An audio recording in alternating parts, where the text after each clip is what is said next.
Oh my god, I've been muted this whole time, huh? Wow, I'm so bad. Terrible.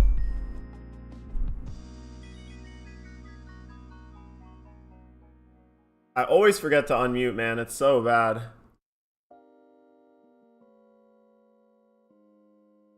No, you can't. Oh, never mind. It's original cost. Yep. Tashigi's original cost. Hmm.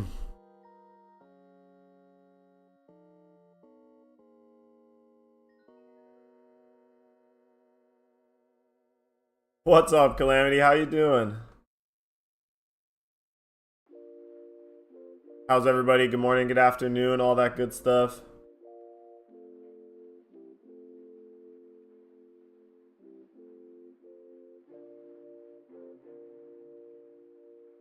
I'm chilling.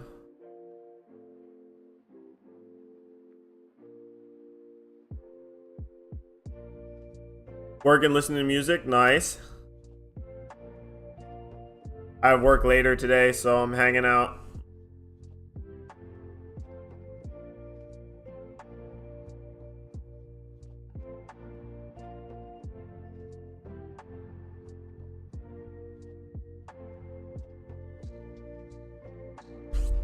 Oh, damn. Sokka player? Tragedy. Yo. Did you see? I think there's a really spicy Sokka list that I really like in one of the Latam treasure cups. This one here. I was talking about this yesterday. Is it this one? No, it's not this one. Wait, where's the one that I saw that was so sick?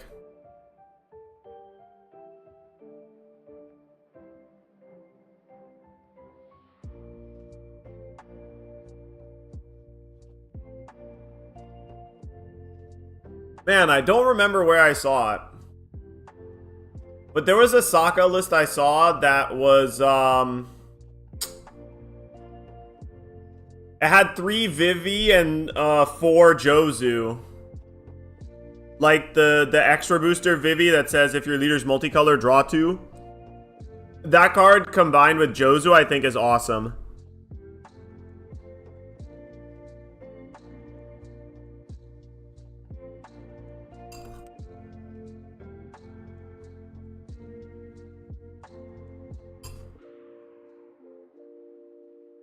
I don't think it was playing 6 cost Boa.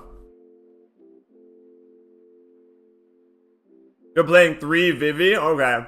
Yeah, I like the Vivi a lot. But I think you should definitely be playing more Jozu. Jozu's so good, man. The fact that Hina Jozu bounces at 10 cost is disgusting. I would try and find room for one or two more Jozu. That's all I would say, but yeah, Sokka. It's definitely a lot easier to beat nowadays. Oh, we got a top 5 searcher. Dude, Jozu bouncing Vivi is so good. And Jozu's just really good in the metagame right now in general, I think. There's a lot of decks that get really punished by Jozu.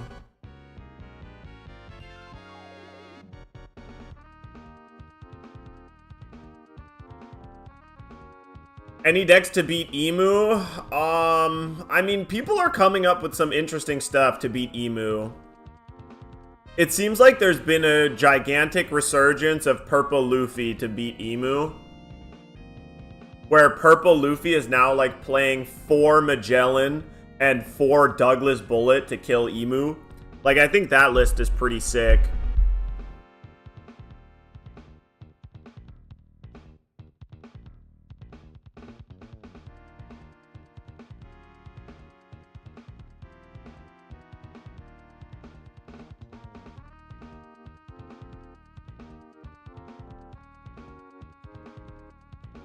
Damn. This kid's cooking right now. Go up to 5 life now. Still has Akuma in play. Has a 9k blocker law. It's finally Zoro Mihawk turn here. Untap 4, find something to play. But it feels like, oh man, at the same time, you gotta get the Kuma off the board, but you so don't want to get the Kuma off the board, man. Gain them another life? Yikes.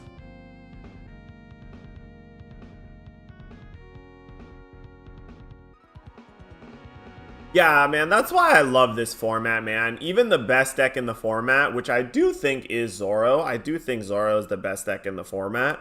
Has, like, some very clear weaknesses and some very bad matchups. And, like, I don't know. It's nice. This format feels so much about gameplay. You can win your bad matchups if you draw a little bit good and you play good.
Alright, sorry, I still got food on the stove. I'm still making breakfast. Oh, second to Shigi? Wait, what? But she has a Mihawk in hand. Why wouldn't you just play that first? That's so weird to me. By the way, do you think OP13 leaders are power creeping the previous set leaders? A little bit? I don't know. I'm not too worried about it. Right now, Bandai has been pretty... 2 Mihawks in hand. Come on, play the Mihawks. Mihawk, good card. Mihawk, very good card. Play good card. Sag. I think Bandai has a very good track record of balancing formats.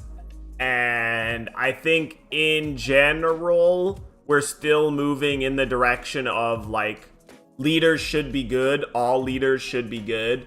And when you have a set and there's 6 leaders and everyone on day 1 of the leaders being previewed can tell that 2 of the leaders are going to be shit, like, that's not good. I don't think they should do that. So I'm fine with,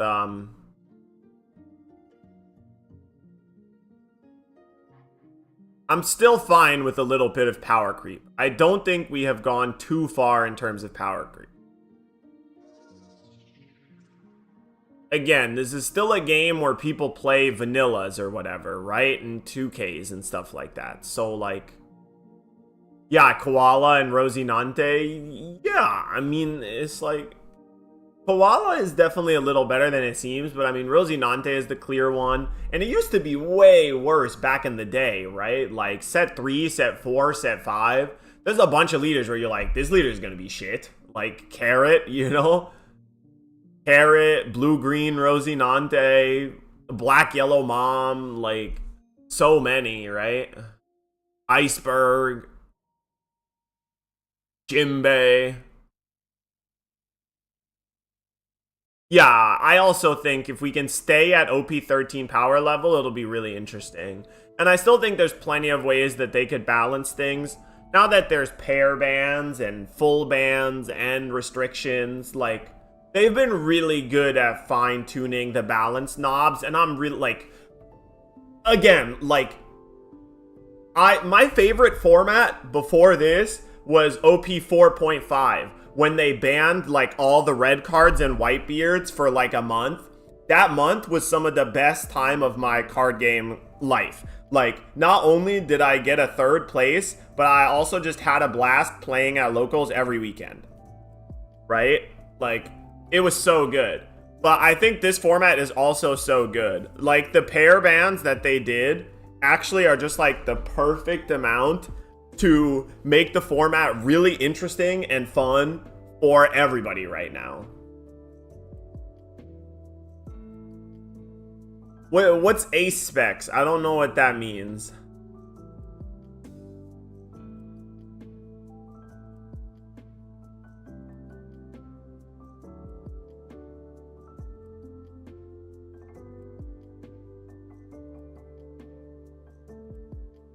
I think there's a bunch of things that they could do to Emu to make the deck less problematic if Emu's really a problem. And the ace deck is really good too. That deck is scary. It draws so many cards. And they can just like spam 10 drops. But the ace deck is easier to attack, right? Like ace is just always going to struggle against decks like Rayleigh and stuff like that. But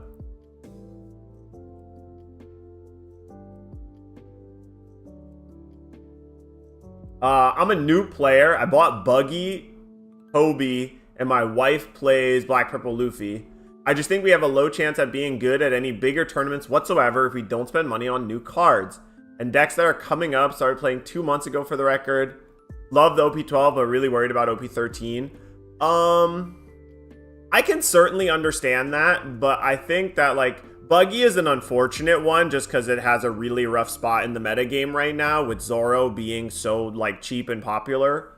Like, also decks are just like not that expensive right now. We'll have to see how expensive Emu is, but like Emu is going to be a pretty cheap deck because most of the deck is just rares, right? It's just rares, 4 copies of a super rare, and then 2 copies of super rare Stussy. And that's your whole deck. It's just like rares, commons, and uncommons. So that deck's going to be pretty cheap. Like, deck prices aren't too high. And like, I think currently if you have a leader that you like, unless you really want to do well at higher level tournaments, unless your goal is actually to like sign up for a regional and play in a regional and like you want to get to that regional's prize card, you should just pick a deck that you like that isn't like absolutely F tier, and you should just stick with that deck and play that deck because you'll always have fun at locals. I don't think you're ever going to be like going 0-4 at locals just because your deck isn't good enough, right? Like, there's a certain floor of decks that like aren't that good, but there's a lot of decks that are pretty medium. I mean, like, where's my tier list, man?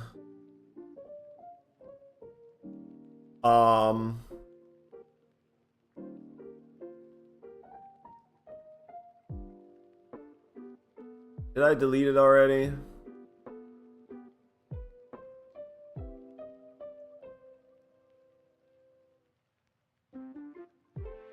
Maybe I did. I forget. But like,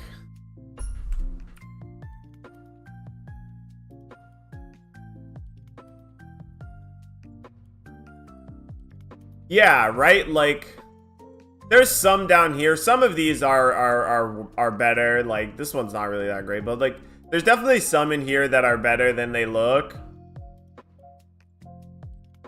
Like this one.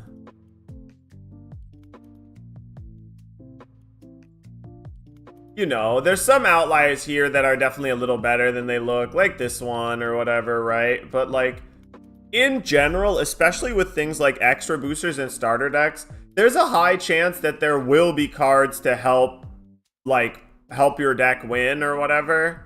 You know, like, so my big question always is people that are worried about power creep is like, are you just playing with your wife or are you going to locals? Or do you really like intend to go to a larger tournament? And it's like, are you really going to take the weekend off to play in this larger tournament?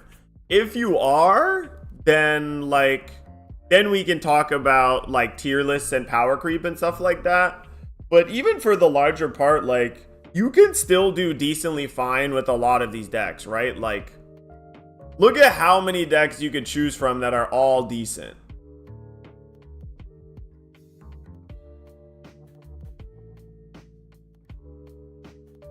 But I don't know. We'll see what happens with OP13 once we get here.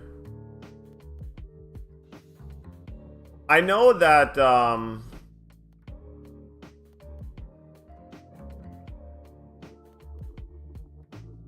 some people have already made a OP13 tier list.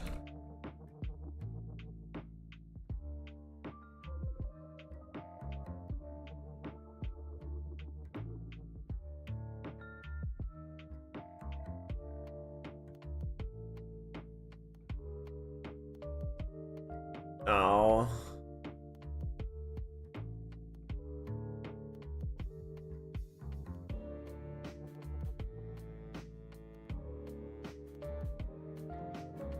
I don't know if I'm gonna find what I'm looking for by searching, but I saw somebody post it not too long ago. It's whatever. A-Spec is in Pokemon TCG? Yeah, I don't really play Pokemon. You can only have one A-Spec in your deck, so if Moria, Jinbei, and GGG were all A-Specs, but that's just restricted. Like, sure, restricted, whatever. But, like, you mean, like, turbo restricted? Like, make the restricted list not you can only have one copy of this card in your deck, but, like, you can only have one copy of any card that is restricted in your deck, period? I don't know. That just seems more complicated. Yeah, the red-green Luffy deck is definitely better than people think. And it's decent against the Emu deck just because you can do 9-drop Zoro, unblockable, give it unblockable, and attack 3 times. Been testing a lot in OP13, and I only got success on Sim with Rogue decks because people don't know how to play versus them. But, like, that's the whole point of Rogue decks, right? Like, you just described how Rogue decks work. If people don't know how to play against them, you get a bunch of bonus points.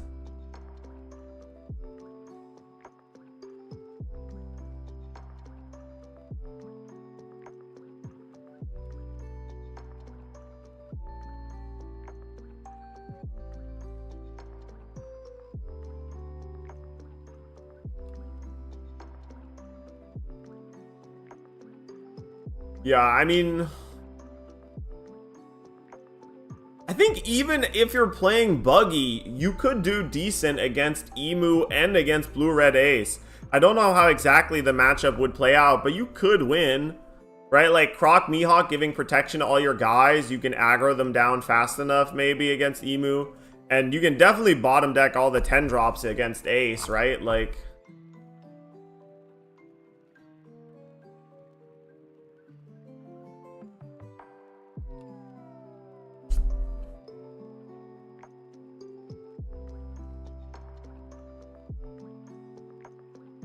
curious about Lucci as A+.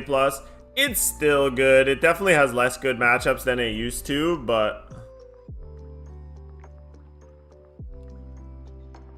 still 5 life Sakazuki, right? That's not bad.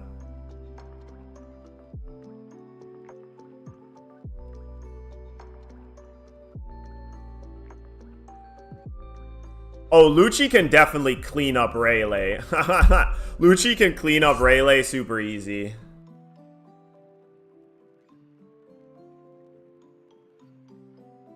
Buggy into Emo is insta-lose?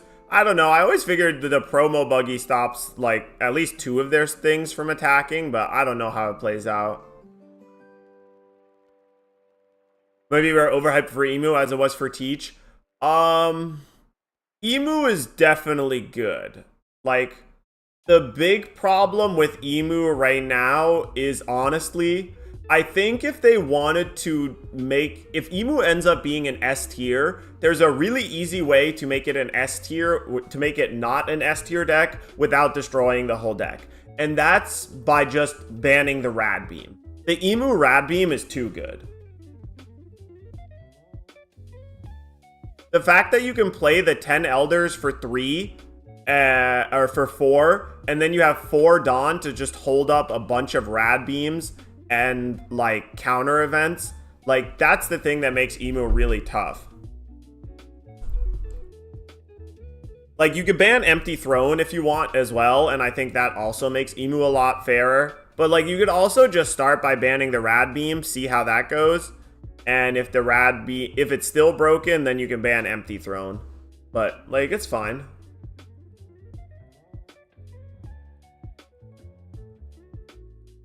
I do also agree that Ace and Zoro stream stronger baseline.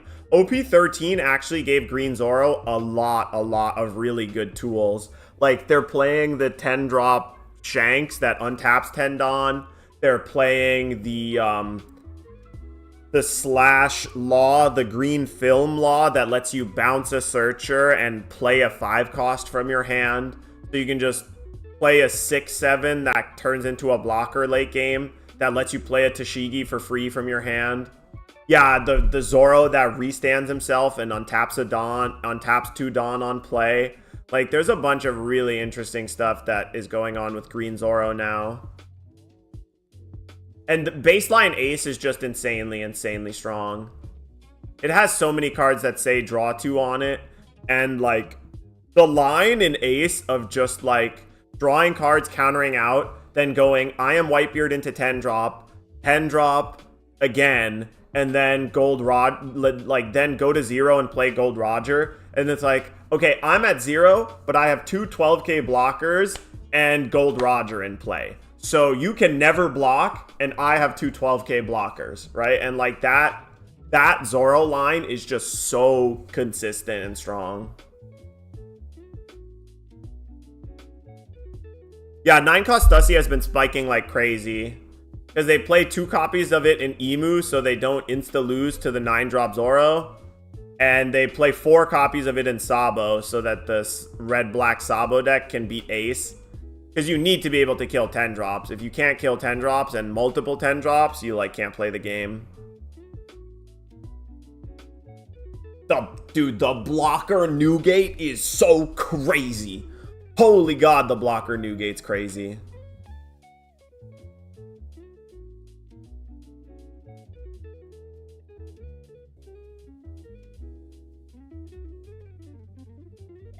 Is this another 7-drop Law? Yikes, dude. You're so cooked. The opponents still have 5.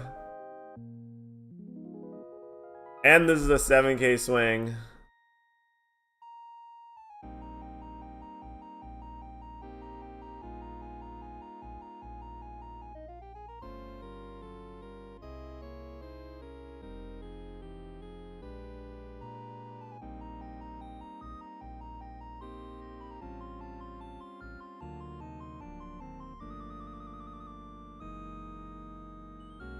What's in PRB that makes Yellow Kid better?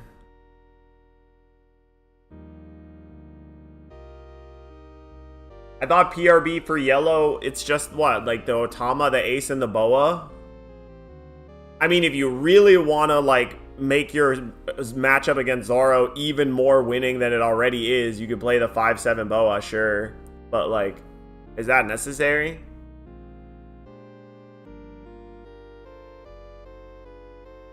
Oh, being able to buy cards easily. Ah, that's fair. Yep. Okay. Fair and true and reasonable. But, I mean, the 7-9 Law isn't even that expensive right now, no?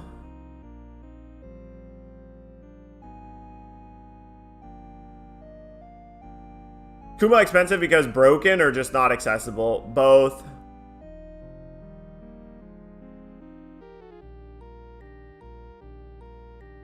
It doesn't matter how good Kuma is in the meta right now. It's an extremely beloved character, secret rare rarity, brand new set, extremely powerful card, etc., etc. Moja Mamacita! That's a nice name, I like it. I fuck with it. Mamacita. Right here, one sec. Ugh.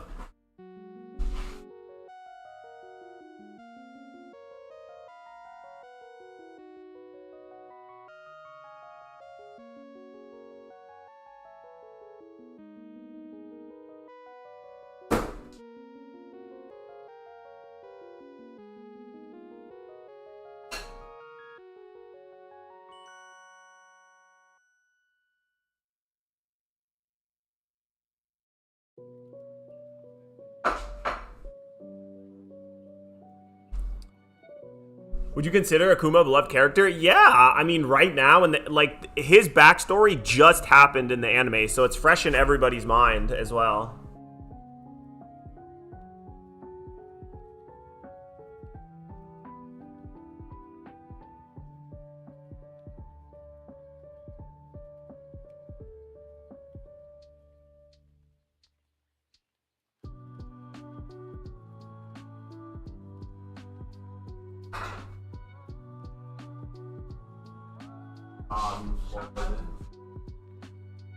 Freude.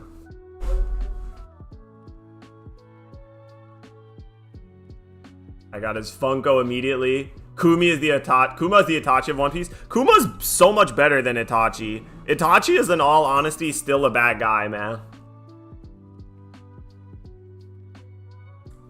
Bro killed his parents.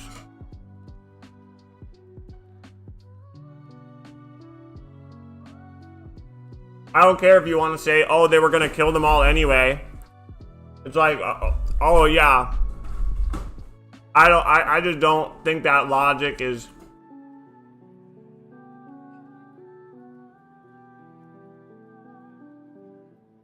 Like, I'd rather have my family die by my hand than the government's. Like, nah, I don't fuck with that.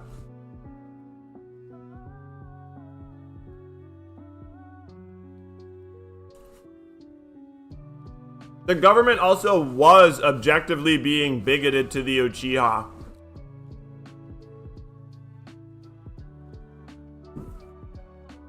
Oh, oops.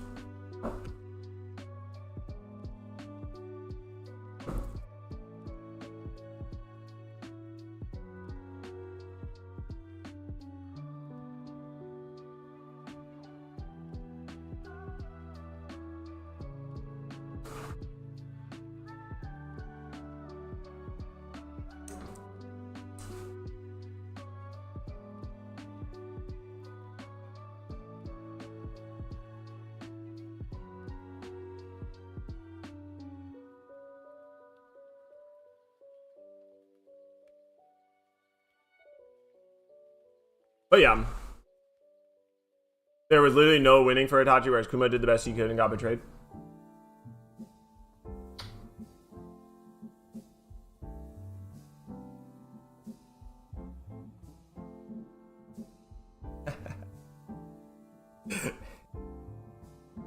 Hello, good morning.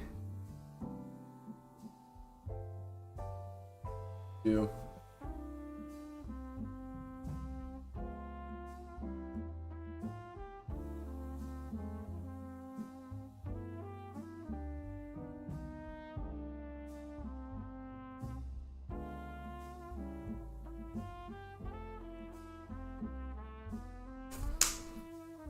Alright.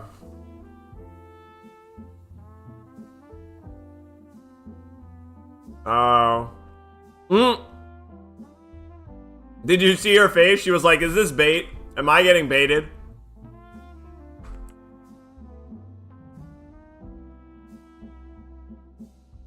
Block. Block.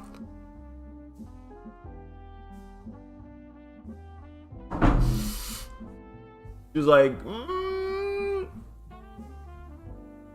I go for 7K swing here? No? Bro, no! Why? Not like this. Wait, is it even possible to have lethal? 1, 2, 3, 4? No, it's not. Is that 4 life?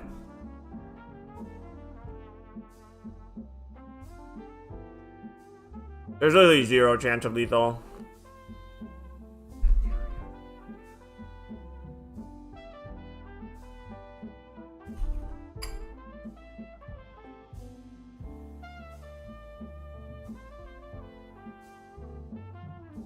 Bro, what do you mean there was no winning for Itachi? Kuma did the best he could. Kuma was a slave, brother. Kuma was enslaved.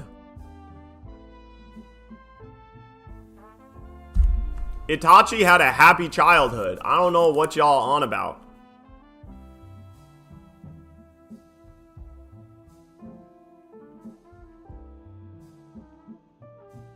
Oh, 5K with Perona and that hits? Oh, it actually is playing a copy of Slam Gibson. Okay. I think that's it. That's GG. And you can block as well, right? Like, it's cooked.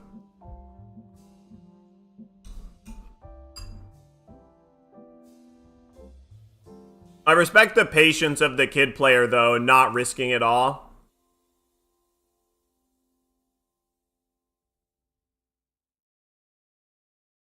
It does, though. Why doesn't it? Why would it not affect that?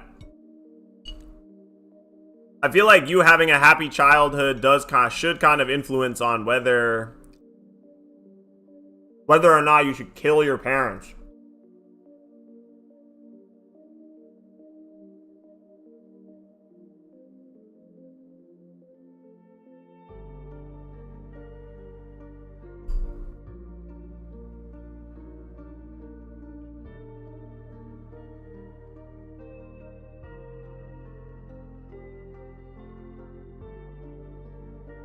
I don't know, man. I just don't like reductive arguments like that. I just don't think that that's true. Because at the end of the day, he had to either watch his clan wipe out his village or watch his village wipe out his clan. There's other options in that situation. There has to be other options in that situation. There are, man. We can't pretend that there aren't. What are the other options? Negotiations, brother. Peace. Fulfill some of the demands of the Uchiha clan, who have been turned into pariahs due to past crimes that they had nothing to do with. Yeah, he could have his clan leave. Exactly, Kebby G. Thank you. They could just be like, we'll just leave and start our own nation somewhere else, man. Like, there's so many options.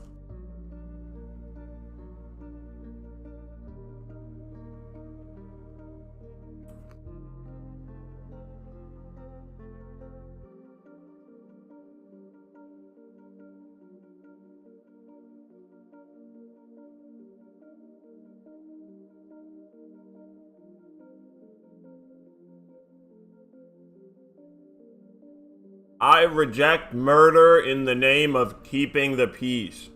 I reject it.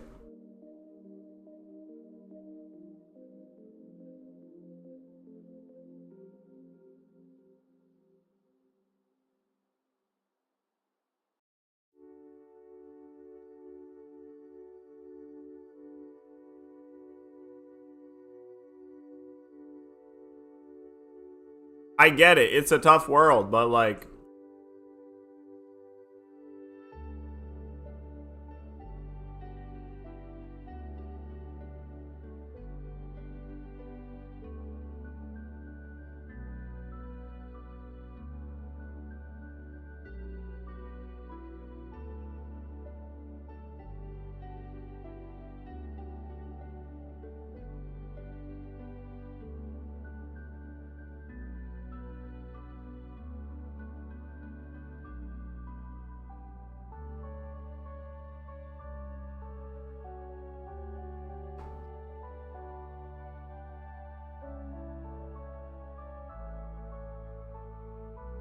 I don't know, man. My sister loves Itachi, but I'm definitely like a Itachi denier. The sacrifice had to be made somewhere? Why, man? Why? I like...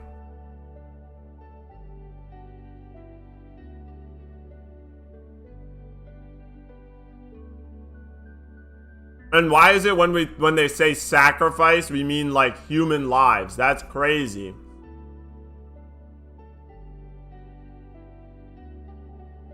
Sacrifice some dignity. Sacrifice a little bit of peace of mind. Sacrifice a little bit of safety. Don't literally sacrifice the lives of your family. That's crazy. Good morning, Decker. What's up? It added to the story? Did it?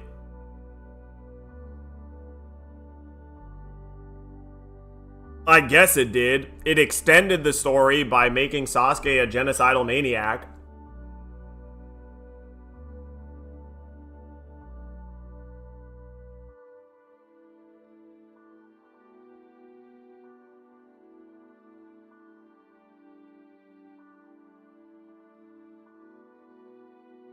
Yeah, I mean, sure, quote unquote, you could say he was redeemed at some point, but in large part, Itachi's actions turned his brother into a psychopathic, murdering maniac.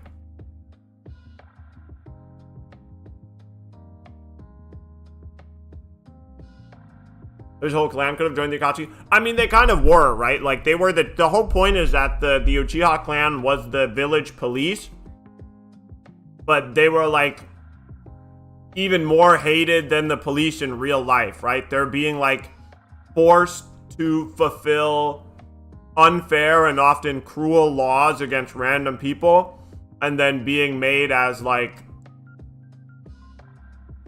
villains for enforcing laws that they didn't make.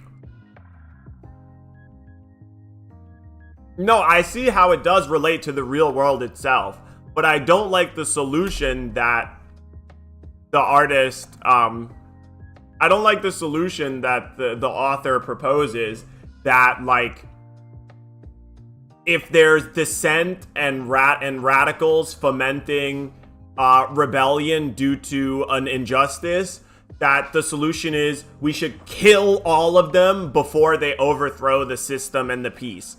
Like, the solution is just to eliminate all of them and ignore the problem that they raise, right? It is literally like, I don't know, it's like advocating for genocide almost, right? Like, it's a little extreme, but it's advocating for, like, okay, black people are being treated unfairly and they want to overthrow the government that they're in. So what we should do in this situation is just kick all of the black people out of the society. That's Itachi's answer, right? Like, that's my argument. My argument that Itachi's answer is just against people ever trying to fight for civil rights. It's like not reasonable. You're maintaining the peace of the many with the lives of the few, but that is not sustainable over time. If you just keep offering up the lives of the few for the peace of the many, it just becomes a cycle until there is no people left.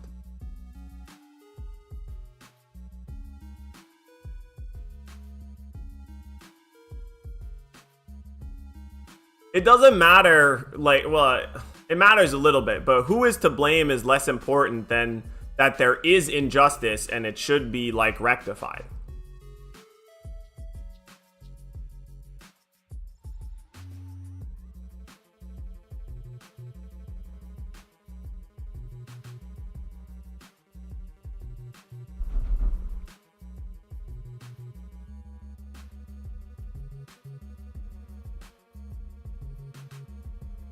You want some more of my potatoes?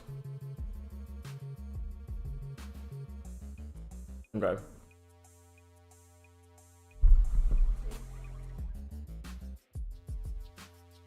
I mean, this is normally a really good matchup for Rayleigh. Like, the Luffy deck has cards like the 4-drop Zoro they played earlier to help clear. If he has another 4-drop Zoro, it'd be really strong here. You get to kill the Sanji as well.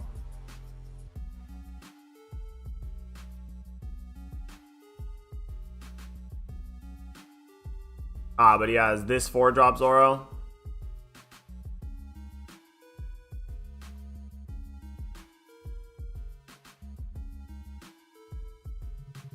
Yeah, the proposed solution of killing everybody except Sasuke, like, didn't solve the problem, because then, like, then Sasuke still faces an injustice. He still feels the injustice of this town, and now reaches the point where, like, you know, the boy who does not receive the love of the village will burn it down to feel its warmth, right? Like, it is another tale of that story. Sasuke had the love of, you know, at least the love of some people in his life taken away from him. He could have lived without the village liking him if he had his family. But because he didn't have his family and the village didn't like him, he literally tried to burn the entire village down to the ground, right? I understand, but I believe the moral was that we have to learn to not take these bad decisions. I guess you could say that could be the moral. I think less people came away with that moral than the author intended. So many were sacrificed to almost end the world, although Boruto so far Boruto's god-awful. It's terrible. Shows that make Naruto as Hokage is not willing to take those kind of bad solutions. I do agree that it depicts an accurate version of the real world, but I do wish it was a little more hopeful rather than like, okay, Naruto had to solve basically almost every problem and threat in the entire world before he was finally deemed worthy to be a part of the village.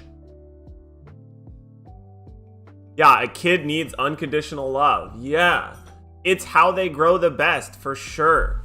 Family are the only ones to give that, and to have them die causes evil. It just causes so many problems. You know, I mean, One Piece is a story about finding unconditional love in unconventional places, right? Like, that is literally the story of One Piece. One Piece is a story of orphans who still find family somewhere, right? The Straw Hat crew is a family. Each of these orphans had people that raised them and taught them what unconditional love is. Even though they weren't directly related by blood. And that's why I like One Piece, you know?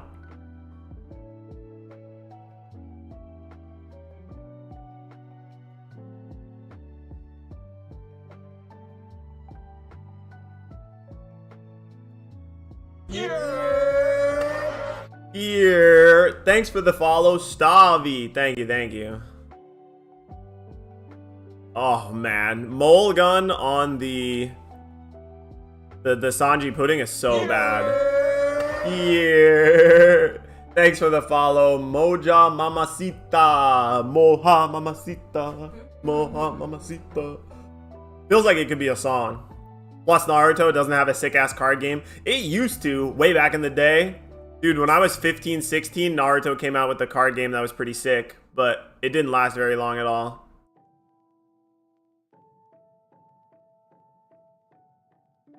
If we ain't got another Spud here, this game is cooked. What's up, Candy? Candy, you just missed the giant One Piece versus Naruto debate. It was actually pretty sick. One Piece versus Naruto. Somebody came into my chat and tried to compare Itachi with Kuma, and I was like, nah, brother. Kuma's a good character. Itachi, I don't know so much. Started reading Naruto before One Piece. Almost everybody did. I did. I started anime with, I started manga with Naruto, sorry. Naruto was the first, like, manga I read, the actual, like, physical volume book. You know, I watched anime like Dragon Ball or whatever on TV occasionally, but the first, like, book of manga I ever read was Naruto.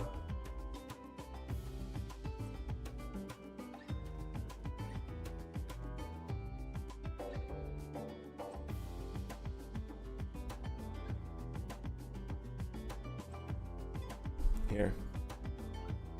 Can you finish my potato?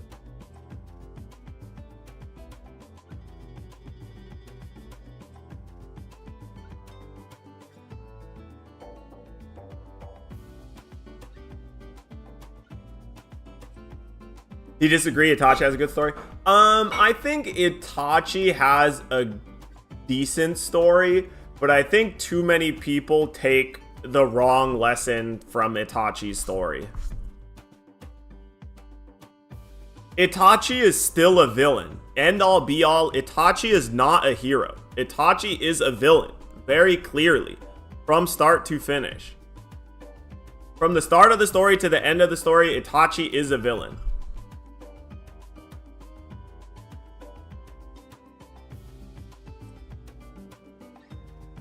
Naruto OP were the first I started as manga because I didn't have the time to watch anime.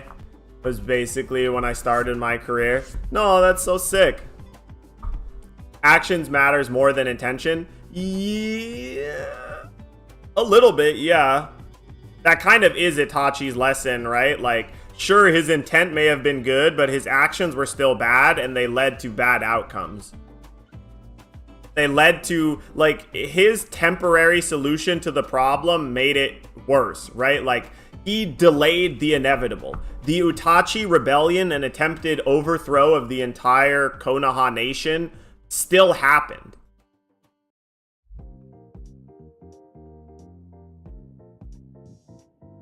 Anti-hero? Kind of, but not really. An anti-hero eventually sees the error of his ways, usually.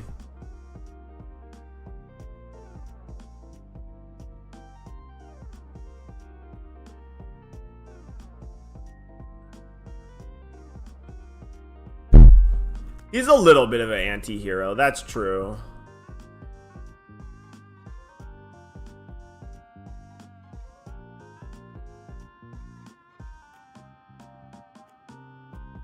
When he stepped in to defeat Kabuto, he was like being an anti-hero at that moment, I guess.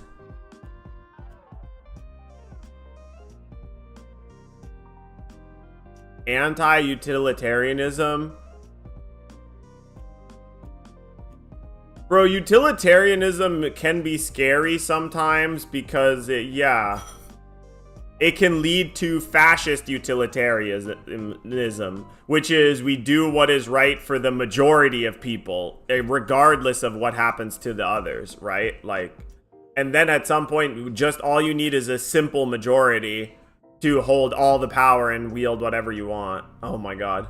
This board is so tragic. Luffy Sanji, Buggy versus 2 Namis and 1 life.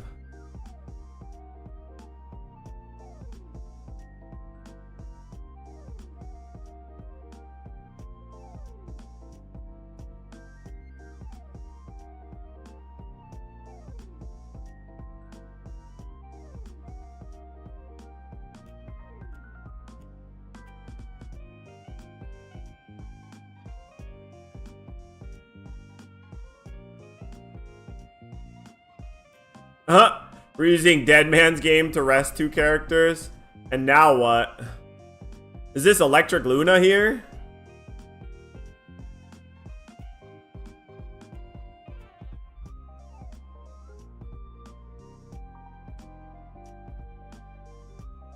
If it's Electric Luna, this makes sense. Otherwise...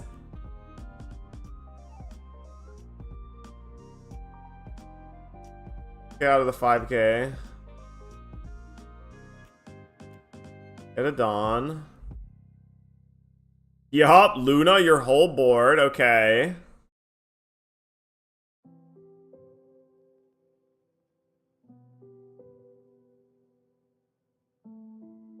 You still need a 6-7 to win here, and even if you have the 6-7, they might have the Conqueror's Hockey to give -1 to everything. So brutal.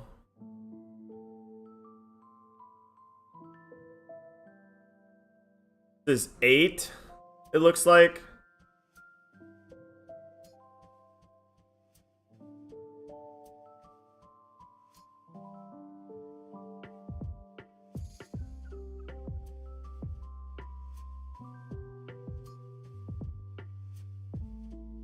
You gotta cast the giant here if you have it.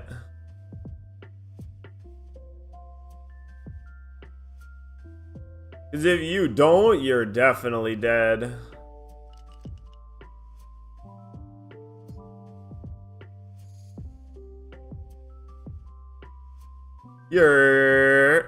Are we watching this live? No. This was last weekend.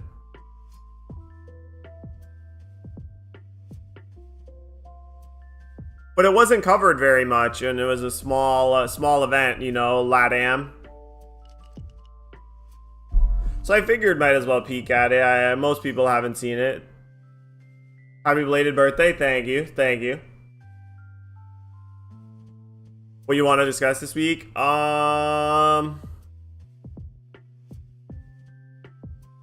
I don't know. We should probably pick something else, but for me, I'm just going to talk about how I think this is the best meta we've ever had ever.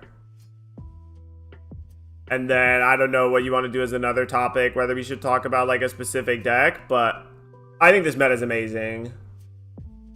That's my main point.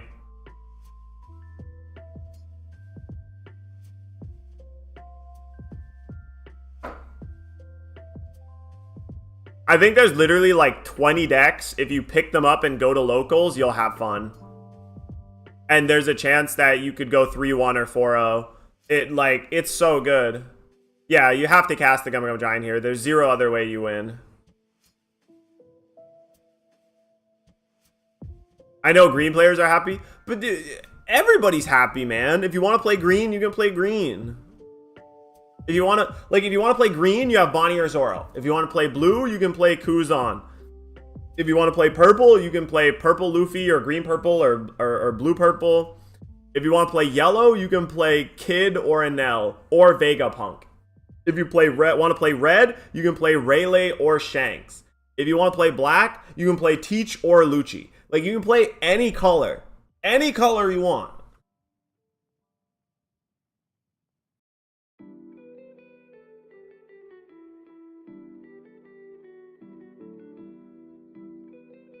You can play one of the Luffys. You can play any of the Luffys. All of the Luffys.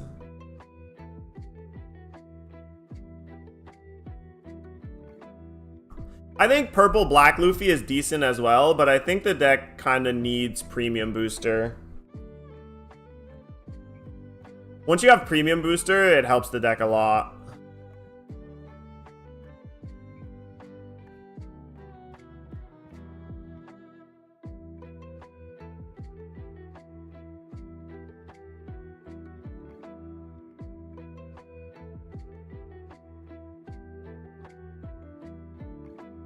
I like black purple as well. It's not a bad deck, to be totally honest, but black purple, you have a really, really tough time beating any green deck. You can do all right against Rayleigh, but against Rayleigh, it feels like you have to draw more copies of the Modelo Luffy than they draw of Mulligan.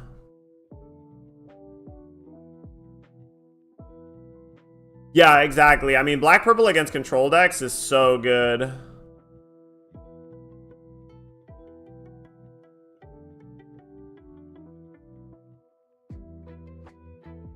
No, I think people are reading the recent chapter wrong, dude. It's two different places. I don't think those are the same place. I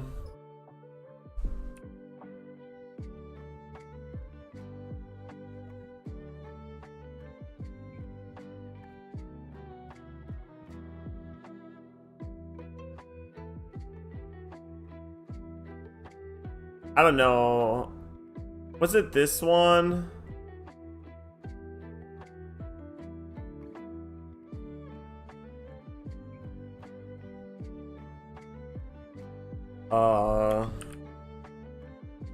No. Is it this one?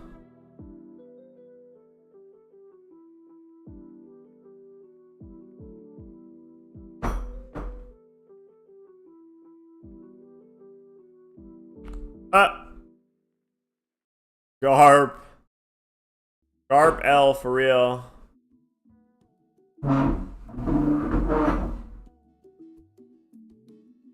Damn. He saw he had kids and then immediately stabbed his wife is crazy. What?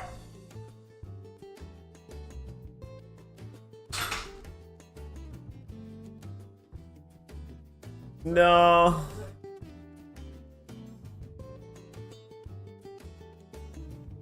Man, I forgot where I saw it, but like in the corner, like the panel is cut in half.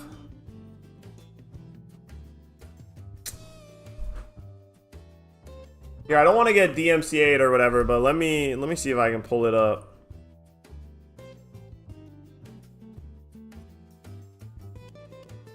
Copyright strike.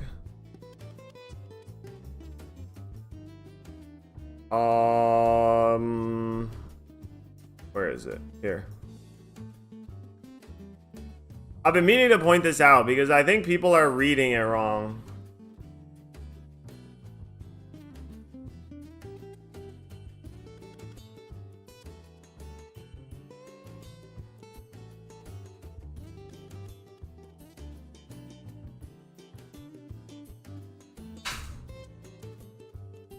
Okay, so here.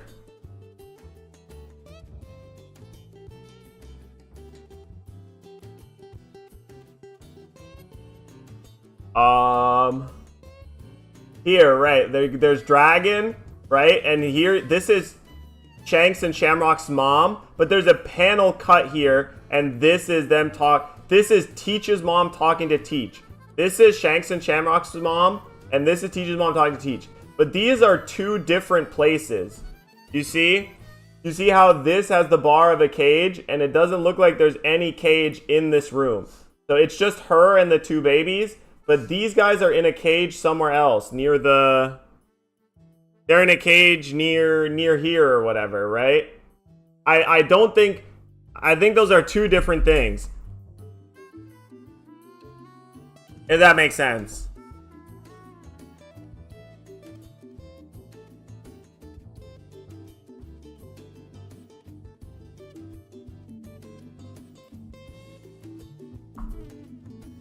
I'm working right now in Post Malone concert? What do you mean?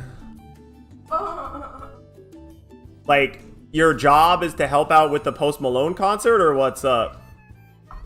I'm gone, no spoilers. Wow. Damn. Alright, well, I guess we'll see you later. I do believe Shanks' mother is related to Rox, yes.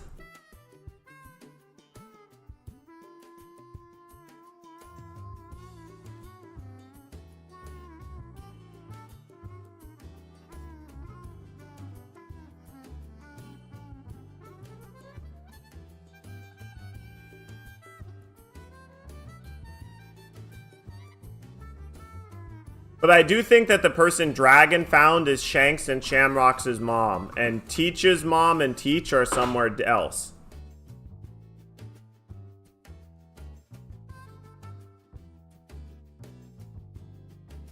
Yeah, I mean, Garling's a fucking asshole for sure.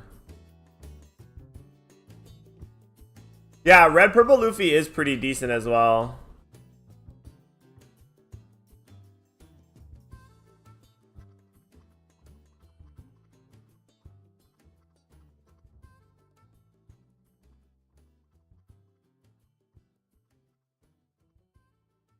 Reiju versus Zoro. That's interesting.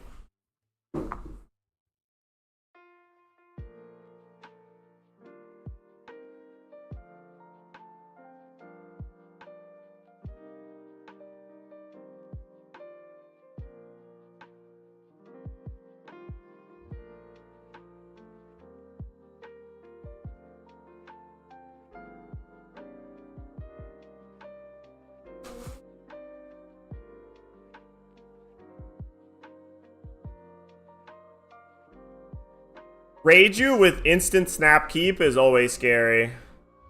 You always want them to mulligan and pray. Snap keep is scary.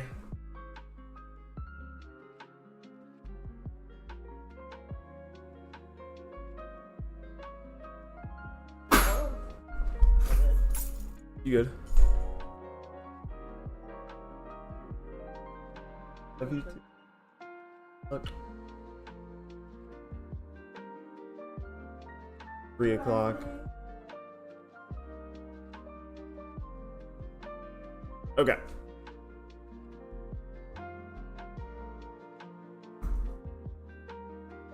Man, the restand event is so scary.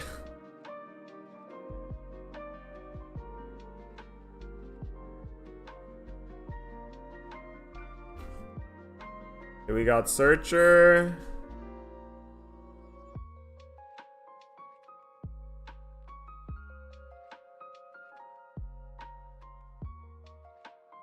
Huh? Yes. Oh, found a red guy, big red.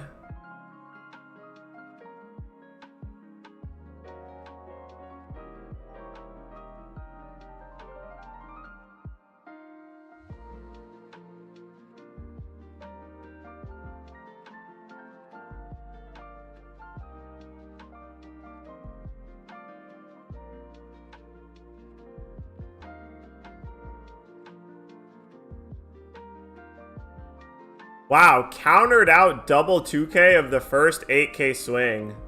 That's so interesting. 5 AU to start.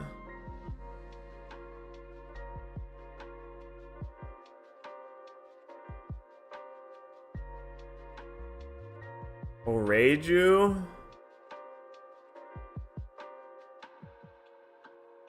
Oh, we're gonna search. Draw first. Just digging for stage, I assume.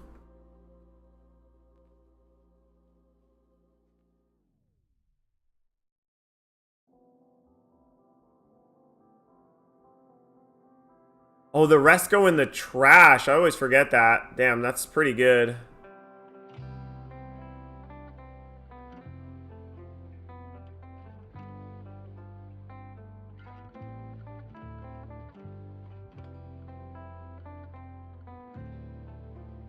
Oh, Chopper, get a Dawn back. Nice.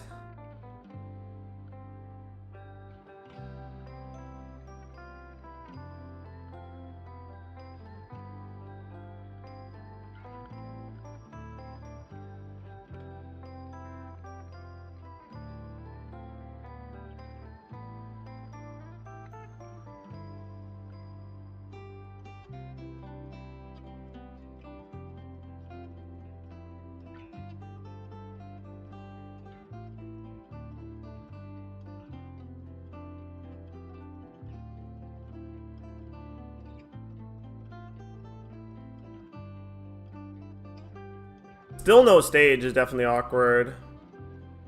Oh, and no slam to Shigi is pretty good.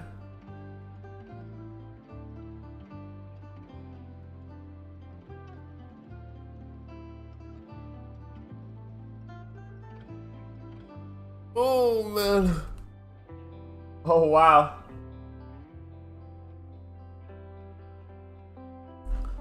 Just gonna play. Oh, no, he's adding the 2K to hand. 8 at you. Yeah, I could just take this one, no?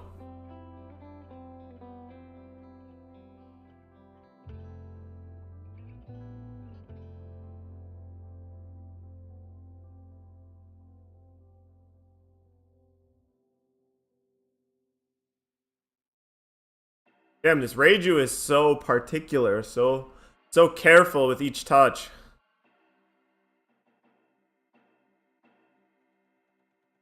Okay, start with the 2. Search.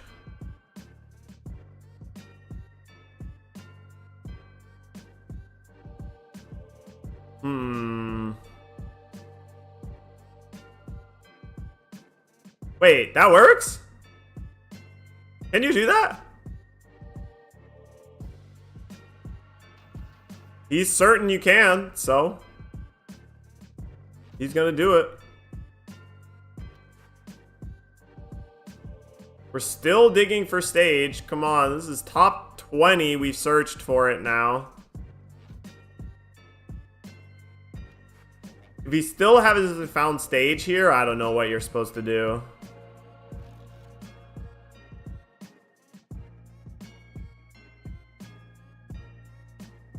Okay, there you go. Finally.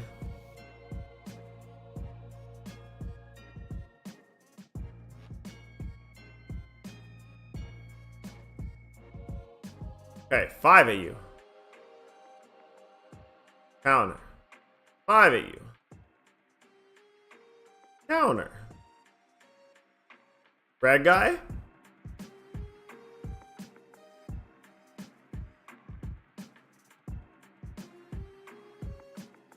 Wow, we got Porsche as well. Sheesh. He's going off. Found a 2K.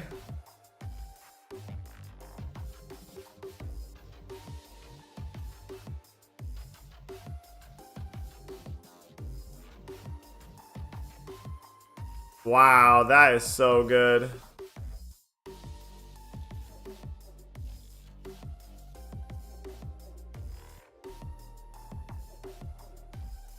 Now I can still play the stage up.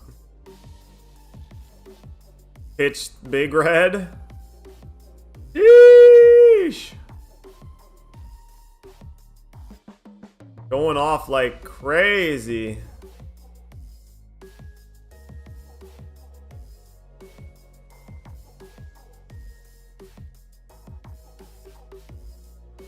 Found another Lil Reiju. Minus again. 7K rush at you.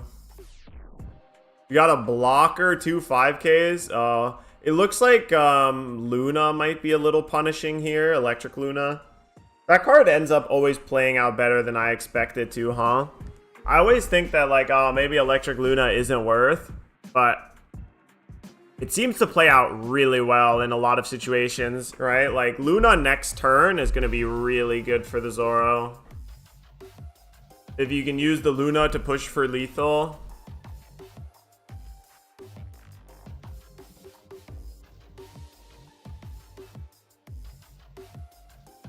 Okay, 4. Oh, Tashigi. Press the blocker. Okay. Yep, we can clear the blocker with Perona.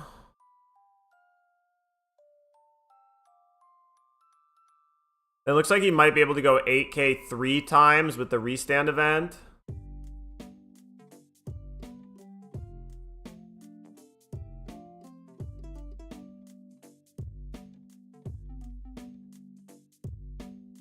I don't think he actually has Luna in hand here.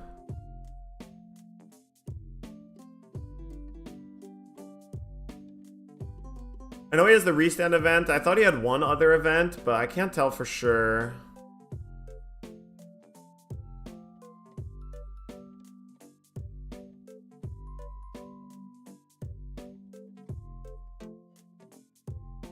Zoro, once they start healing, you just can never get there.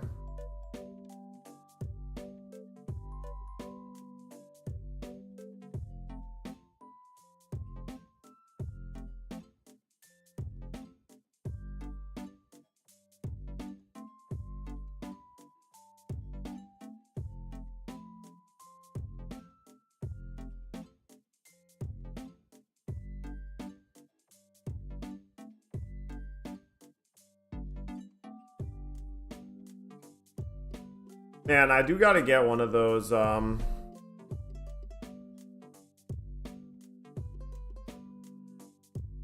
of those combined Twitch and YouTube ways.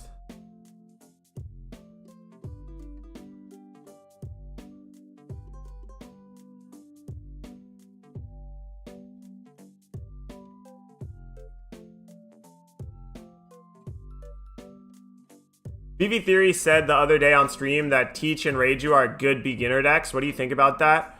I kind of agree. They're definitely simple-ish decks with complicated, where like the more time you spend on them, the better they would get. I don't know if it's exactly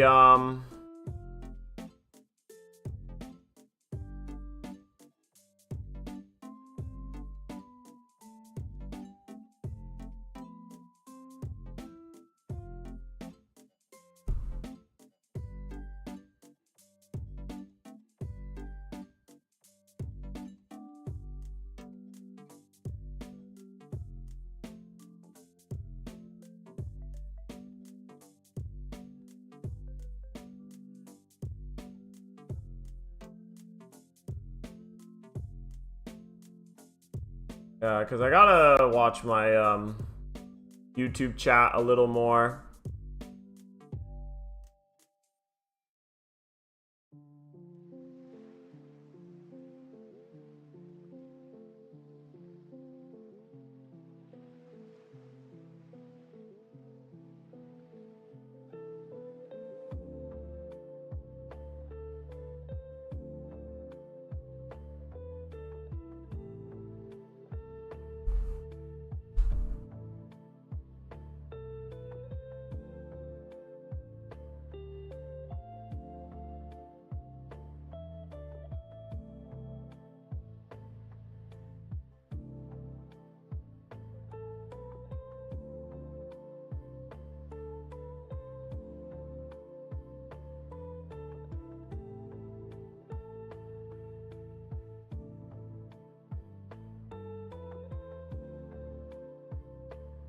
Yeah, teach us like about learning your opponent's deck.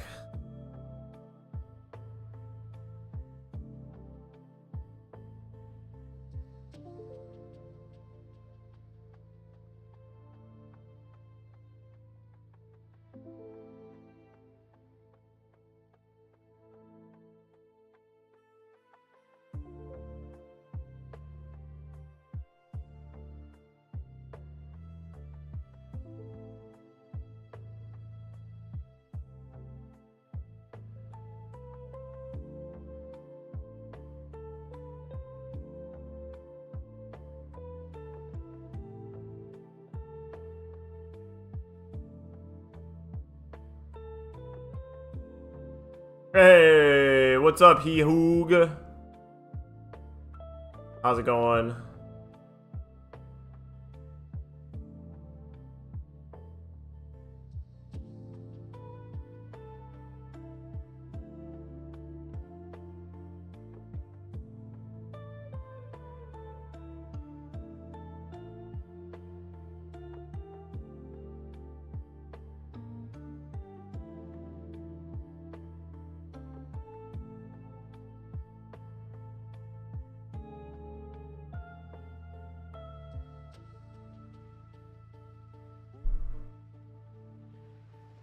I mean, it's nice that the decks are just simple and doing their thing, right? It's like all the cards in the deck are kind of the same type. You're looking to do the same thing most games. It's just a puzzle piece of like how you put the puzzle together. You're always going for the same picture in the end. The fun part is just figuring out how to get there, right?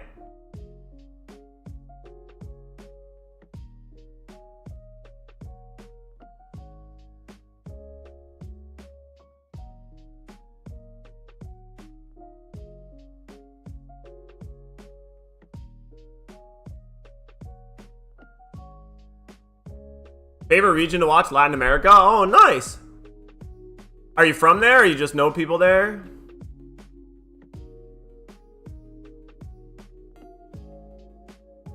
I think Green Zoro is also a very good beginner deck, for sure.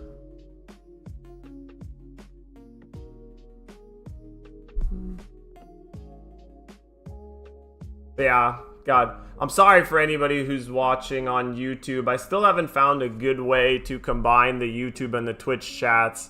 I know I'm not allowed to show combined chat on stream, but I'm just trying to find a way to do it so it's easier for me to see on my end here. On the side.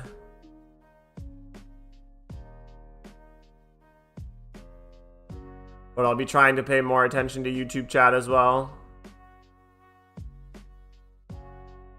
You rent? What do you mean? Do I rent? Yeah, I rent an apartment. I don't own a house, if that's what you're asking. Oh, you aren't? No. Technically speaking, it's against Twitch terms of service to display YouTube chat messages because they don't have control over YouTube chat. Twitch can ban somebody on Twitch, but if somebody says something messed up on YouTube, Twitch can't ban them, so you're not allowed to show it on your Twitch stream. Yeah, I was hoping I could just find some browser or website thing so that I could just see the chat, like both of the chats on my second monitor. But, you know, I try to make sure that my VODs are viewable or whatever, right? Like, that's why I don't listen to copyrighted music. That's why, yeah, you know, I make them available instantly. They're not like subscriber locked or anything. Ooh, full board clear here is rough.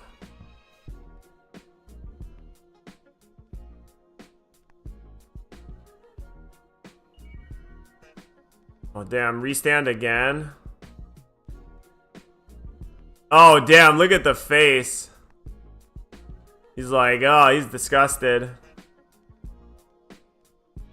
A lot of streamers do it, both share. Yeah, you're technically not allowed to. I assume a lot of those streamers that have both don't have VODs enabled or whatever, or have some kind of lock on their VODs.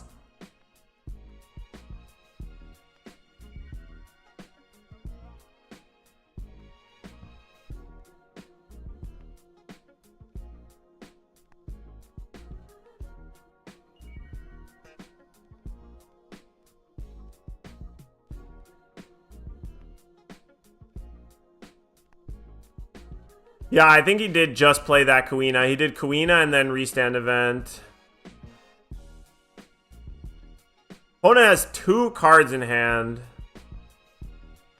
The Zoro player has just 2 cards left, I think. Trying to see if he can kill this turn. There's a lot of interesting math going on in the Reiju player's head, it feels like.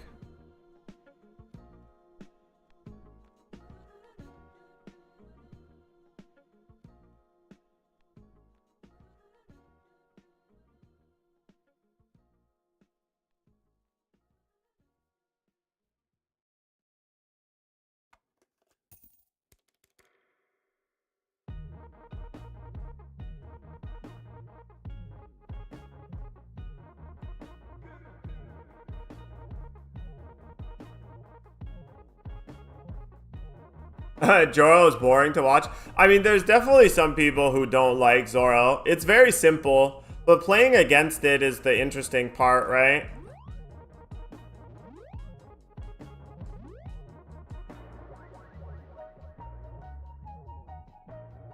Okay. So does he have the red guy here?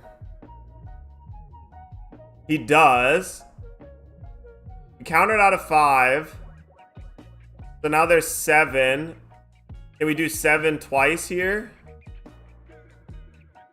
That hits for sure.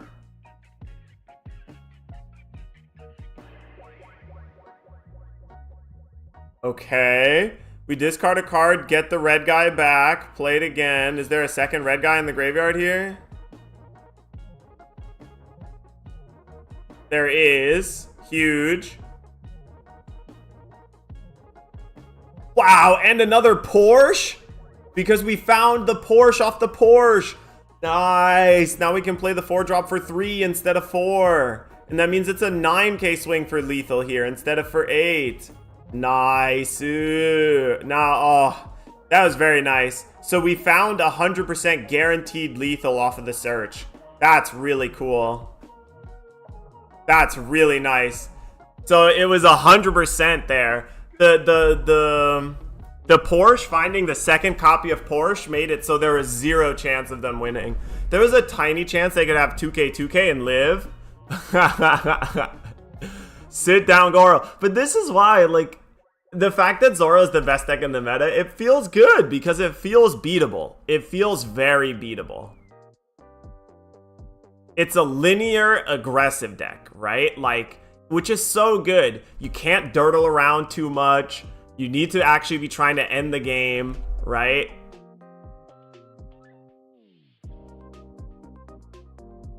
I'm happy Zoro lost. Damn.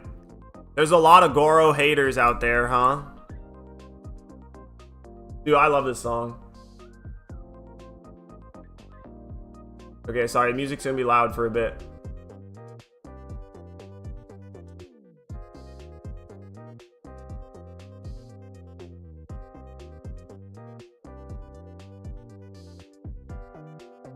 Zoro hater here too. Yeah, Zoro best deck in format, definitely better than UP by a lot. By a lot. Damn, this is the 3rd girl that we've seen on stream. Latam has a lot of female One Piece enjoyers, huh? That's awesome. It's sick. I love that people are all different types and flavors are coming to One Piece. It's awesome. Huge fan. Zoro is my favorite character in the show, and the leader makes me hate him. Tragedy. Just play the red Zoro. Cast some choppers.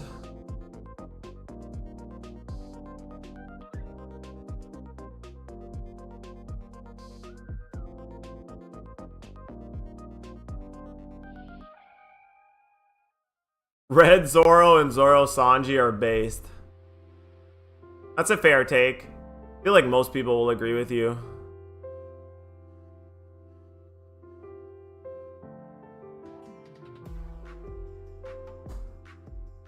I think rotation's gonna be sick. I love rotating formats. But you know, I'm not really an investor or whatever. Like, I'll buy and sell some cards just if I think it's obvious that'll, you know, it's going to be worth something or whatever. But, like, I don't give a fuck.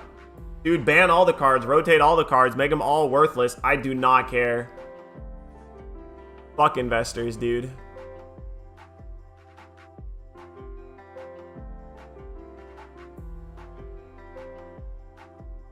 Did you play OP 1 through 4 though? I mean, I did.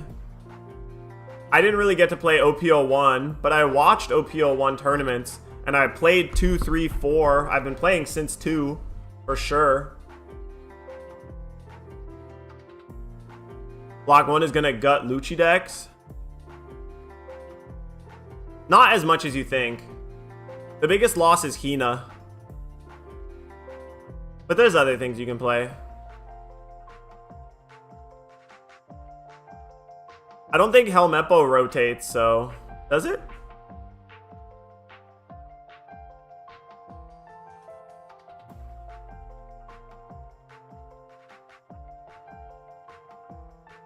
No Tsuru.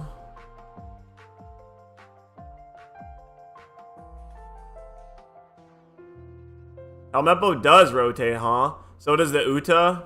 Damn. Wait, why would Hina not rotate?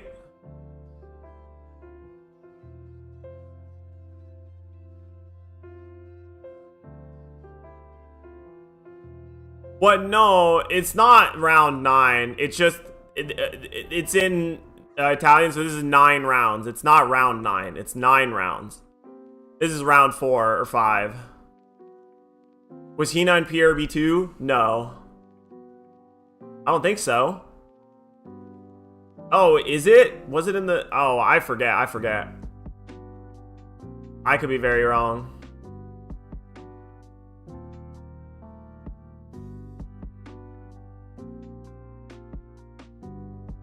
Looks like I'm wrong, and Hina does survive rotation because of PRB2. Yeah. But, like, Suru is a loss. I think they lose the Tashigi as well. Do you lose all of the Cypher Pull cards? I think so, right? You don't lose Lucci, but you do lose Spandam and Khalifa. But you still have Tempest Kick, so... It'll be interesting. There's a lot of really interesting stuff that you could start building around post-rotation.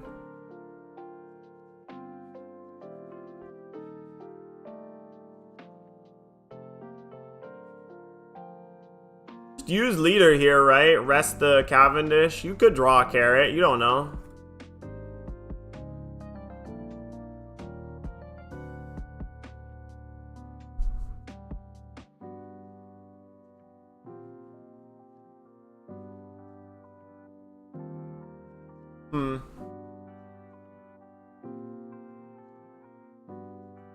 Yeah.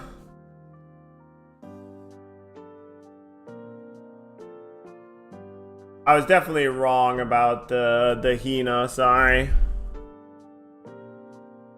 I gotta look at the list of non-rotating cards again. It's so random.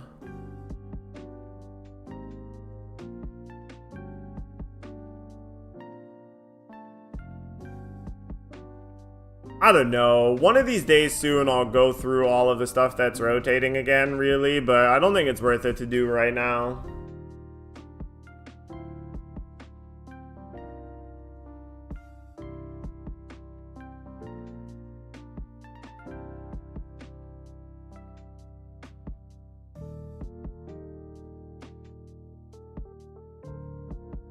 Huh. The alt-art Hina playset is safe? That's funny. So there's a list of block 1 cards that will not get rotated out? Yup.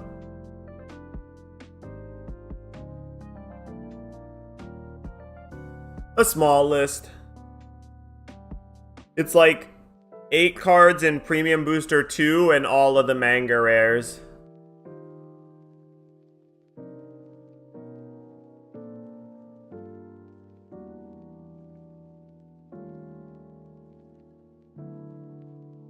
Okay, yeah, I'm guessing it's blocker here. This is what everybody says you need to do as Bonnie versus Zoro. You gotta do Cavendish plus blocker.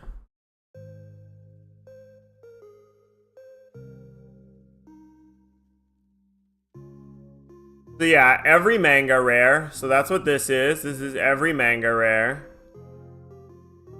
Every manga rare doesn't rotate, so that includes like blocker chopper,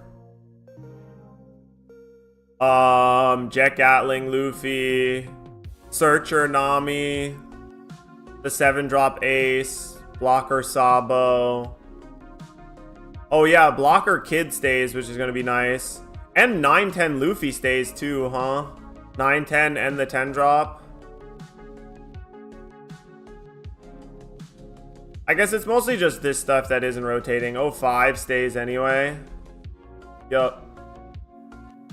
So it's mostly the Sabo and the Ace and the Nami Searcher that are the big ones. And then it's these ones. Killer Blocker for some reason. You Can Be My Samurai is kind of cool. Early to Dawn is an interesting one. All the zero cost events. Buggy, Kaya, Nojiko. Ideo, Coliseum. Which brook is this? Oh, this is 2K brook. Searcher Bonnie staying is so insane. That was one of the big, like, losses from rotation. I forgot that Searcher Bonnie stays. They can't save Dressrosa. You don't know. OP14 could be Dressrosa, or 15. Could be the glorious Dressrosa revival. You don't know.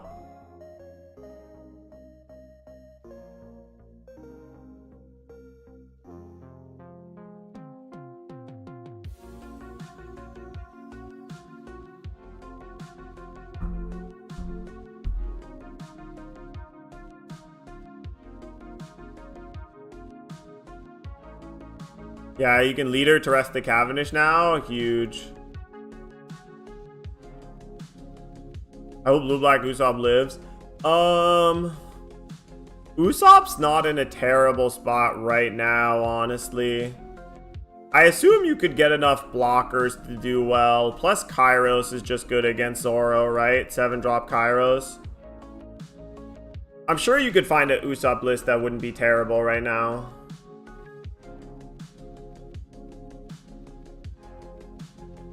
But it could get some cards that brings about the revival. Mihawk. Big. Do you try and clear the Cavendish here, or do you just push face is the question. Is he at 1 life?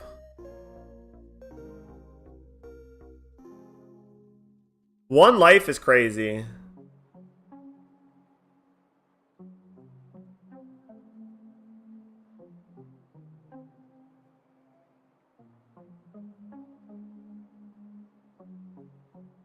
Yeah, Black Vortex makes a lot of sense. You should be able to fit it in pretty easily, too.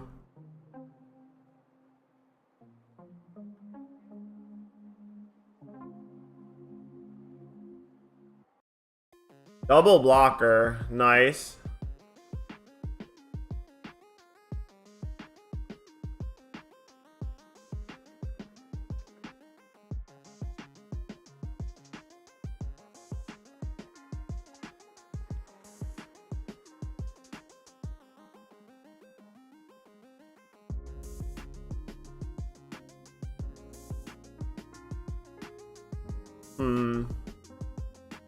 What do you do from this position as Zoro?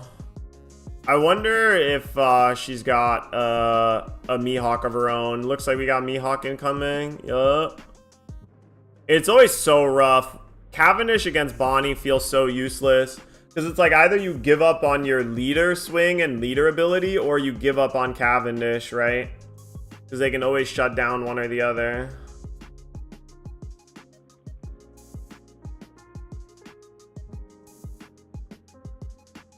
Yeah, no, I remember. So, I mean, what? He just forgot to use leader and took a second 5K swing, right? Wow. Super blowout here, the Dead Man's game. Very big.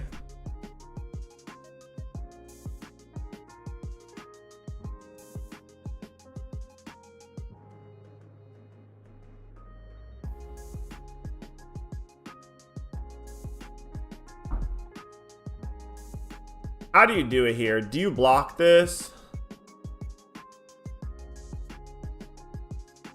The Tashigi can also attack this turn.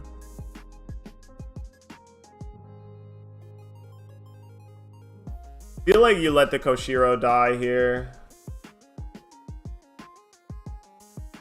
Does let it die. 6 at 6, untap 2. Then we got a 7k and 2 8s incoming. Pretty good.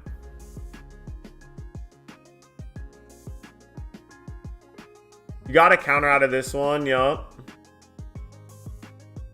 In a perfect world, this Cavendish survives and we untap, slam Doflamingo, win the game.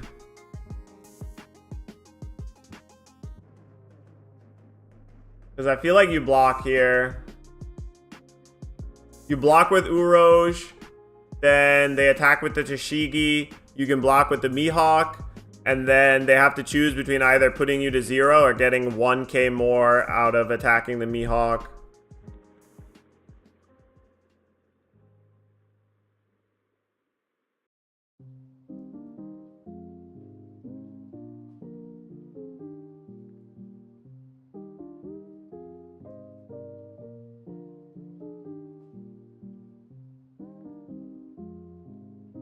Really debating countering out here. If you don't have another blocker, then countering out here makes sense. Oh! Pitching the Bonnie, though?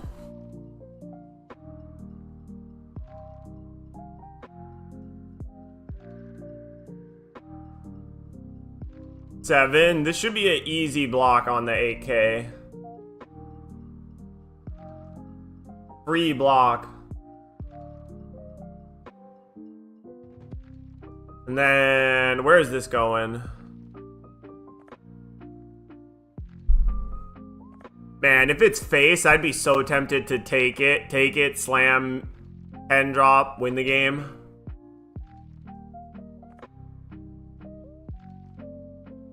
I guess slamming 10 drop Dofi's a little scary versus another Dead Man's game, swing with Mihawk.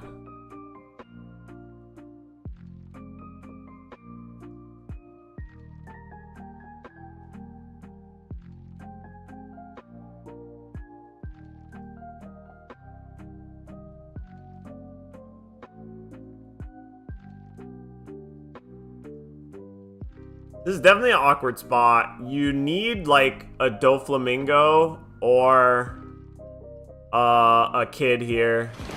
Hater alert. Hater alert. Hater alert. Nigga just mad. Okay, we clear the Perona. Who's the hater here? Boom, boom, boom. Very nice. Okay. In a perfect world here, we attack with Cavendish and also have a blocker. Yeah, you gotta go face.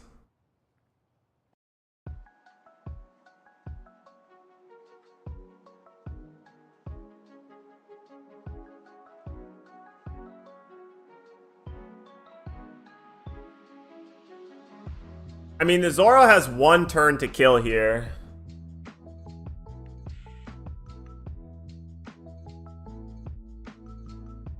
Oh, the block there is interesting.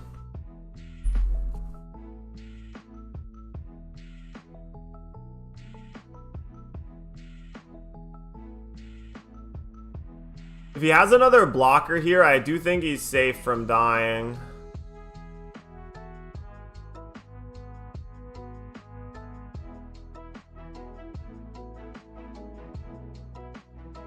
No, that seems bad. Okay. I think he's dead here.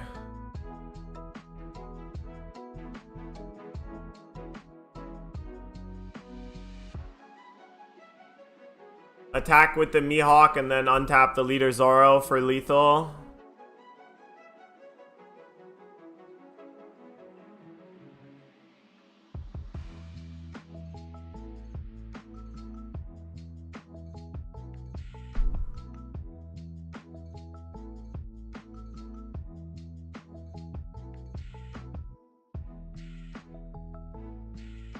I think attacking the Mihawk into the Mihawk was really bad there.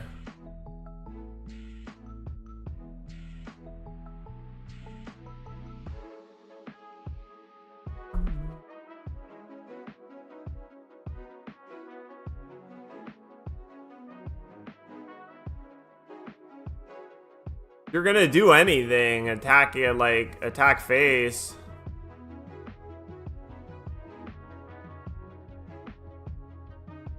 Keeping it as a blocker seems better.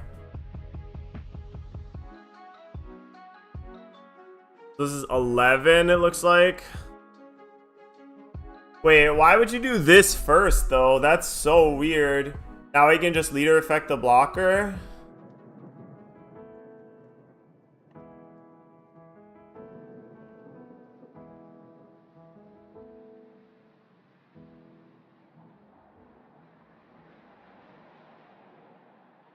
Why not just attack with the Mihawk first? And then untap?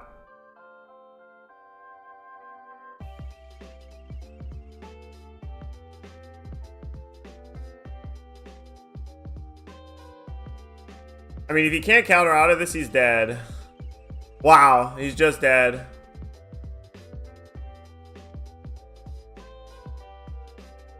He had Hody, Shanks, and a Zoro. Just died. Tragedy. Wow, that is a big break. Guess they did a lunch break after round 4 or something.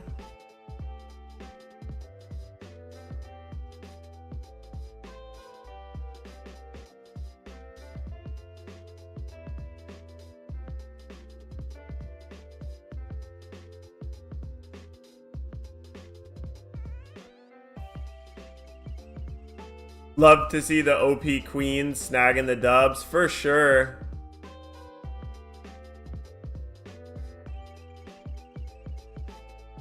Bricked up Bonnie, yeah. If you don't play it carefully, it could happen to you.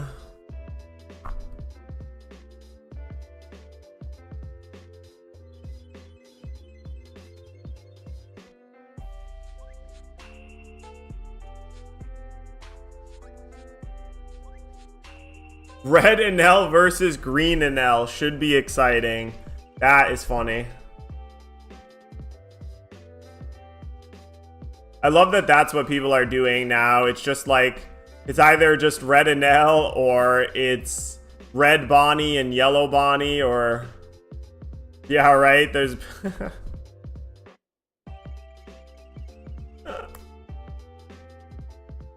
the slander on the like mid-range or control decks is so funny.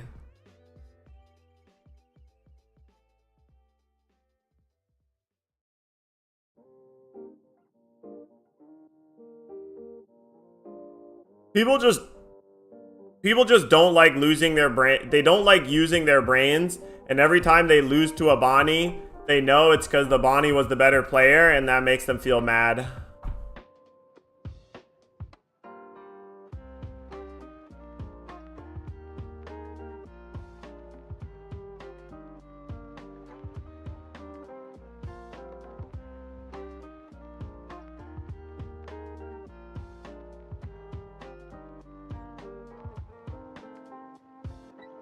Oh, this is a rough spot here.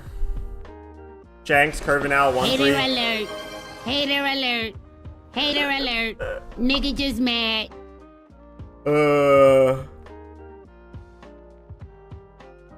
I am a hater and other people are also haters, for sure, for sure, for real, for real.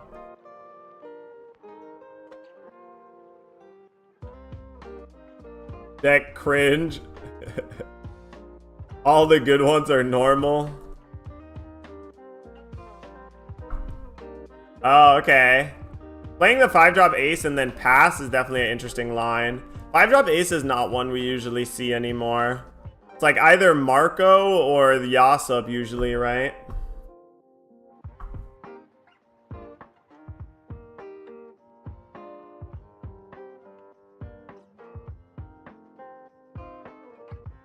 I do agree that Bandai is kind of weird for the Bonnie arts that they print.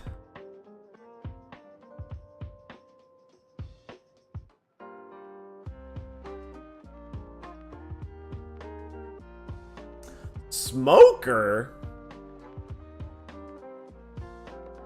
RG Smoker, huh? We're still playing that one? I attack with everything here. For sure, for real, for real.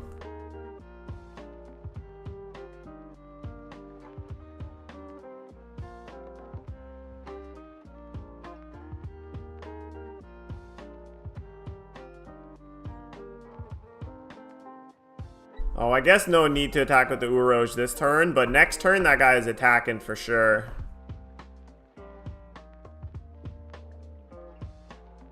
Smoker is a really interesting one, but the fact that he has the 3-drop in play means, you know, I assume he doesn't have it. Otherwise, I feel like you would have just slammed Ben Beckman here. No, boom.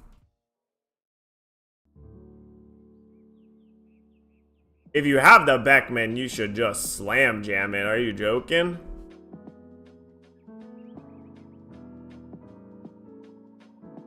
Yup. Baby Bex.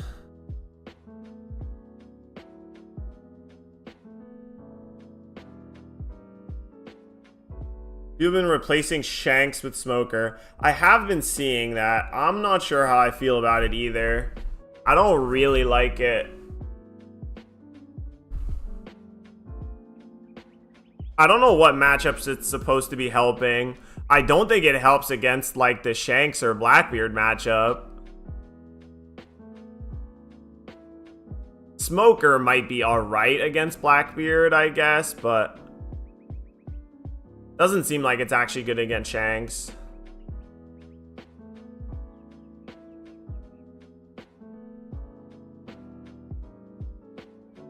I'm assuming this is 5k at the Lil guy, the 2k guy. You should just let it die. There's no reason to leader effect 2k to save this, yeah.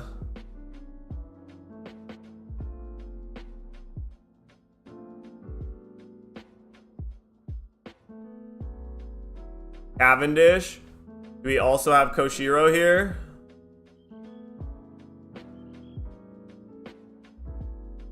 Oh, and Carrot. Interesting.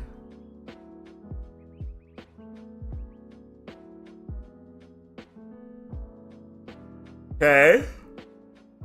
I'm expecting a Rayleigh here. Oh, that ace is locked down, sir. Thank you.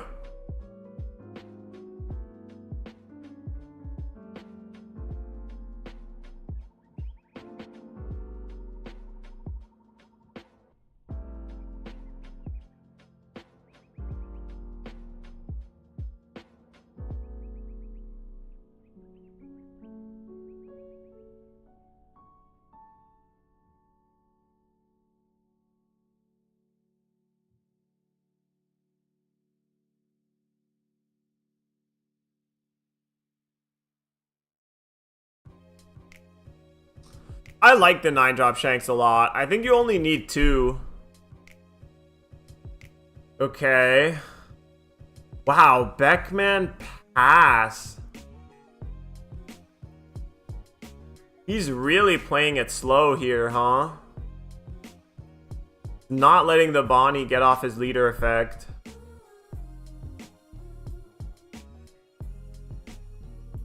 I think Dofi is turbo broken, dude. I think Dofi is so insanely good right now. It's so good against Zoro. It's good against Rayleigh. It's so good against so many decks, man. I love 10-drop. Redinel, yeah.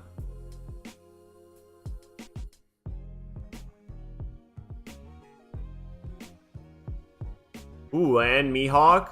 Okay.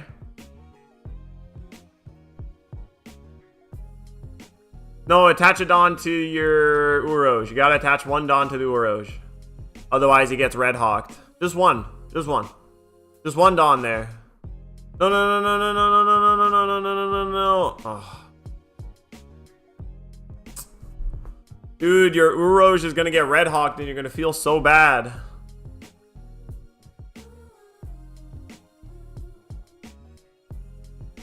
If he does have leader effect on the Uroj plus Red Hawk here, that seems so good. You counter out of the 7k swing, you kill their guy.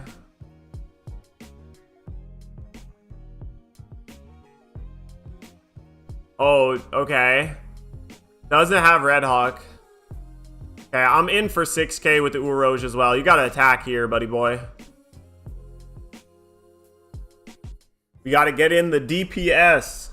The DMG. Not Dead Man's Game.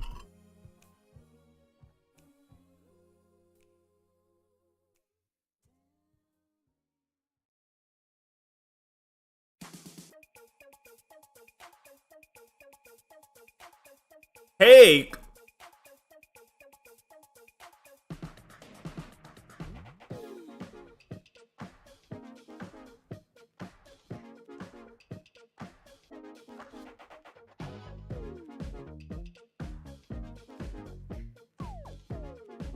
The Bonnie player definitely still has Hody Jones in play.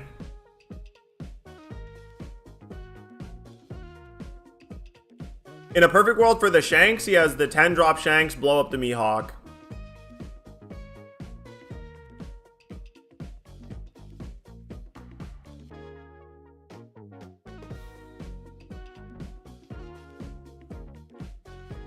Bomb Shanks, yeah.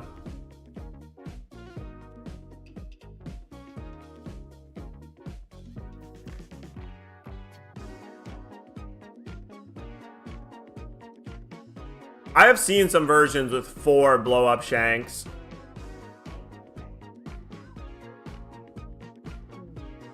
I think in my Shanks list right now, I'm on 3 bomb Shanks and 2 rush Shanks. But I'm a 9 drop Shanks hater. I think 9 drop Shanks kind of sucks.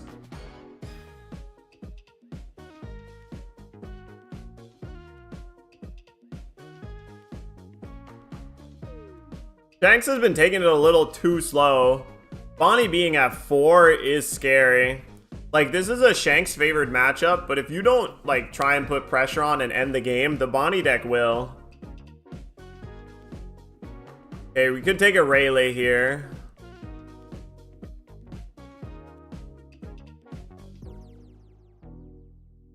I would -3 the Mihawk and then -2 the Uroj, kill it, but he's gonna blow up the carrot just to be safe.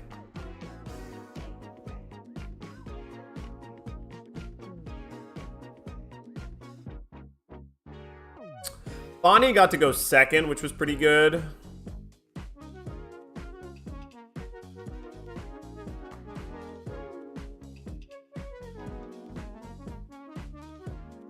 I mean, if he didn't have it the first time, then you can assume he doesn't have it the second time. Wow, pass? What? Bro literally is playing Red and L. I hate it. You're just gonna leave them with the Bonnie in play? Huh? +1 instantly? Has a choice between another Bonnie searcher or a Bonnie blocker.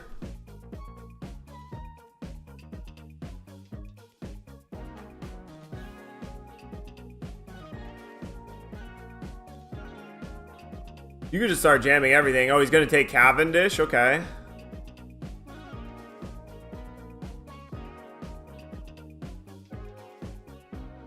Looks like it might be Cavendish plus Bonnie this turn. That seems pretty good.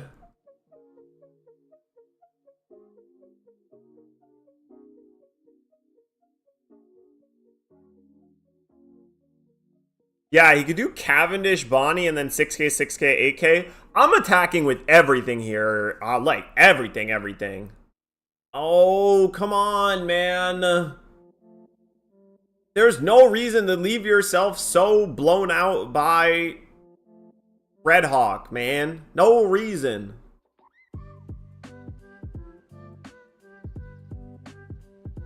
Leader effect plus 1k. Very interesting.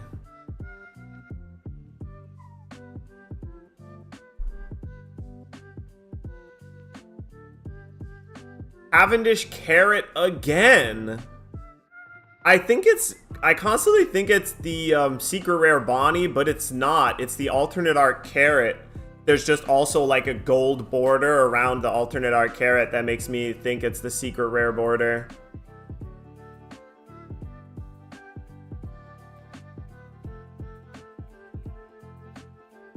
I mean, Shanks is good at killing one character a turn, and the Bonnie has been pretty good at playing 2 characters a turn, right? It was Cavendish plus Carrot, then it was Mihawk plus something, and now it's Cavendish plus Carrot again. Is this 7 upstairs?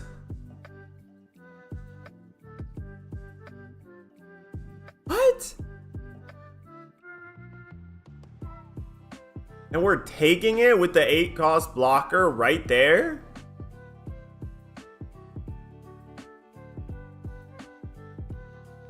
This is some round 1 action, except it's round 5 or 6.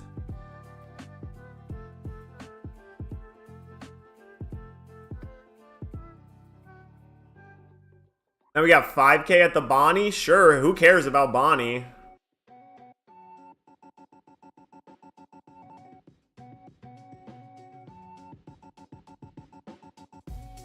Yeah, who cares about this? We need space on our board anyway. Okay, which 10 drop we got here? The Rush one?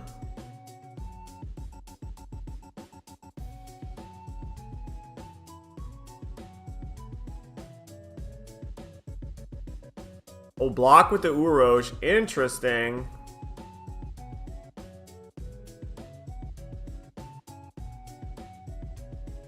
Pass again? Brother. This guy is so greedy. This guy literally thinks he's playing Yellow NL. It's the greediest mofo I ever seen in my life.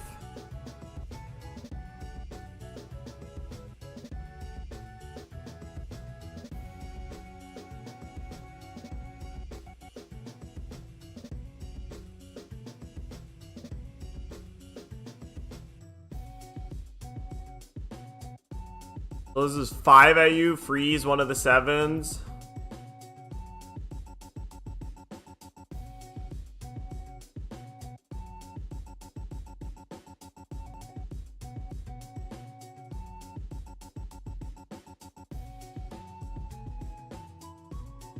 Five at you on tap 2. See, this is another situation where Dofi is bust though. Now we go 6 at you, 8 at you. Or 6 at you, 7 at you, sorry. Jam both of them. No holding back. What?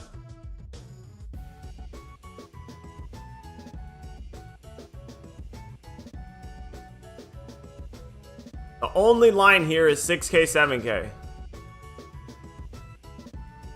You need a Dawn up, obviously.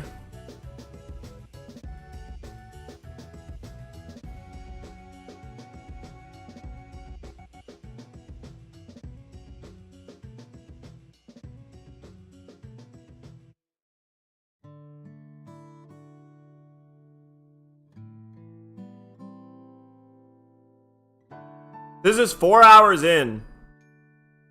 So.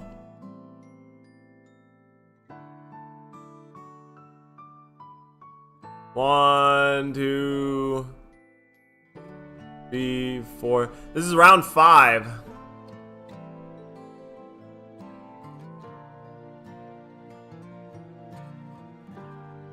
No, it's not round 9. It's round 5. Everybody keeps seeing Ronda 9 here. This is 9 rounds, not round 9. It's 9 rounds, not round 9. This is round 5. Yeah. Thanks for follow, Serkian BB. Thank you, thank you.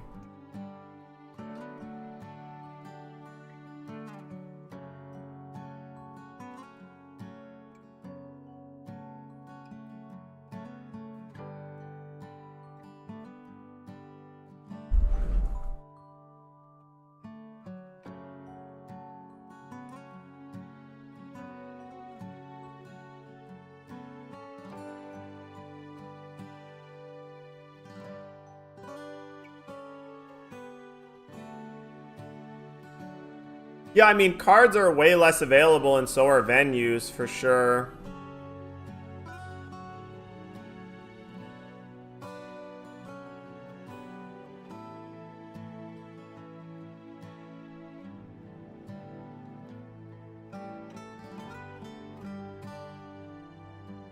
Dude, 4 tap-down characters in play looks so bad.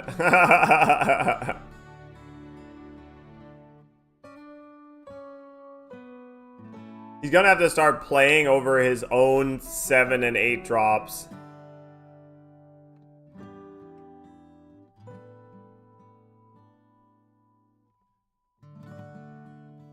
You obviously want to try and get rid of the carrot first. No, I guess not. I guess we're going after the Cavendish first. I mean, we're not defending 12k here.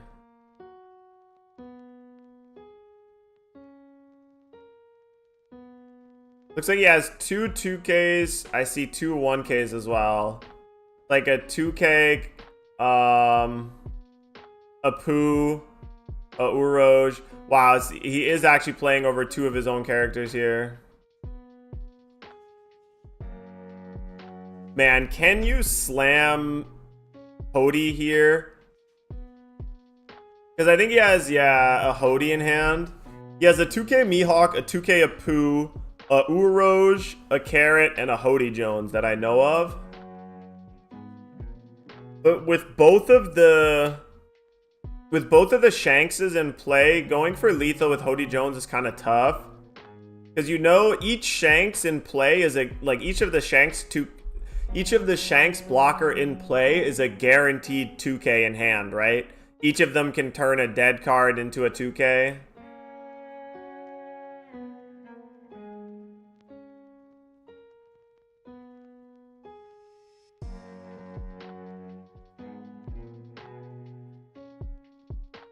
Do you live another turn if you don't play Hody here? Freeze that. Take rest. I'm at 2. Ding, ding, ding. Yes. Unless they either kill the Mihawk or have another rush character or both, you should survive another turn. So I think you try and not Hody. Sandbox might go. Bro, neither of you guys ever heard of this person before this tournament. This is 5k freeze the Beckman.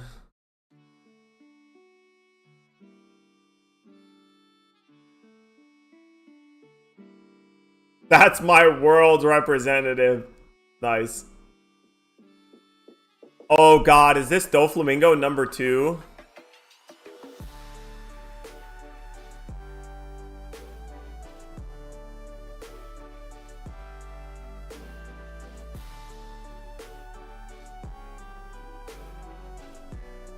Okay, that makes sense.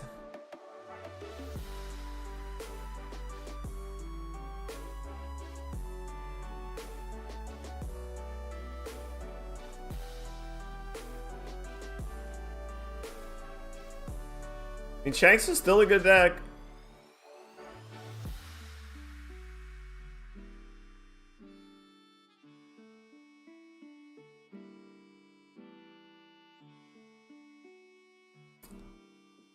Oh, wow. He is going for the Hody now.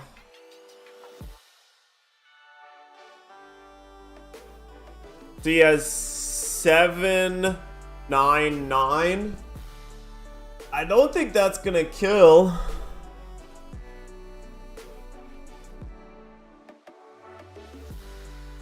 This is 7 at you.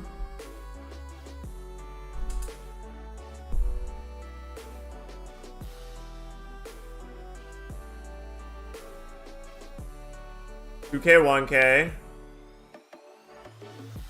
This is 8K. And that's 11. Did he really not have the ability to count out of 8? How did he not have... Wait, what? Hello?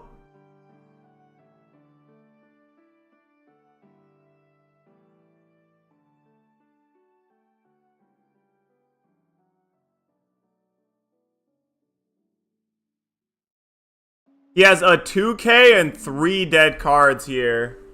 So he just uses both Shanks effects. He just uses both of these to counter out of the Mihawk and wins the game. Huh? Should have been 9-10. But even still then, you do 9. You take the 9 and then you have 2K, 2K, 2K to win the game.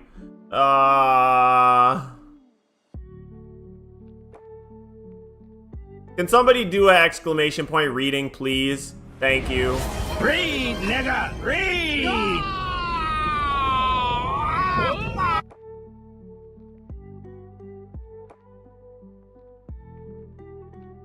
I know the cards are in English, and English is not their first language, but come on.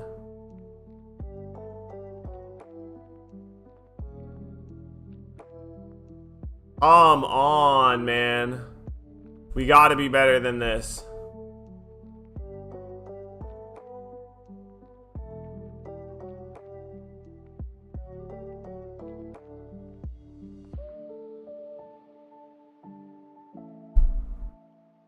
Shanks is supposed to 100% win there if you just activate your cards and do what your cards are supposed to do.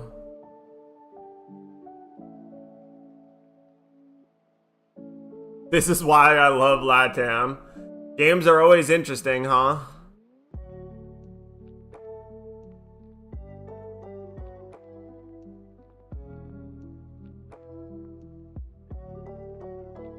You would think reading the card explains the card, but that does not always how it plays out, huh?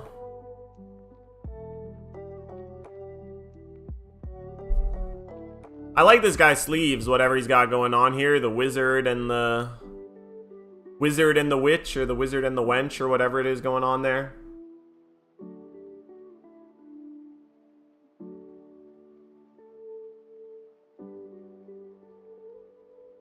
Tournament legal? I mean, looks like it to me.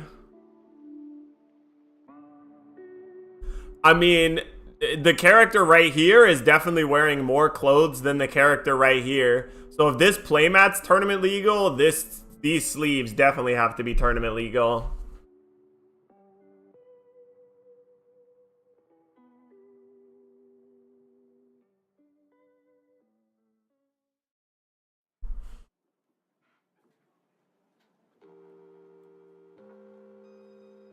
Opening not towards opponent, DQ.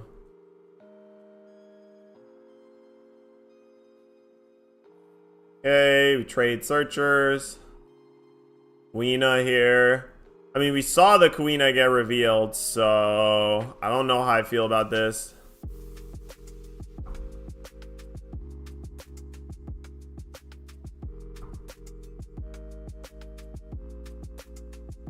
I feel like almost everybody has their deck at a little bit of an angle just to make drawing cards easier.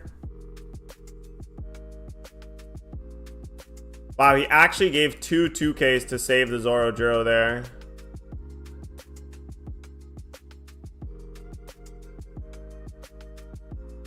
SP. We got the Spud. Untap 2, ramp 1.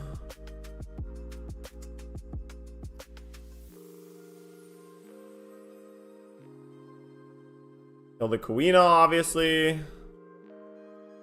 And then blocker here.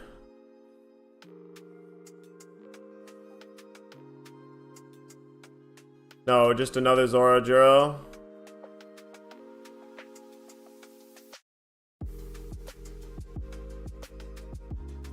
Oh god, I think I see double restand event in hand. So that hurt that you're talking about, Denyu, it's about to happen. Double restand event income and heavy.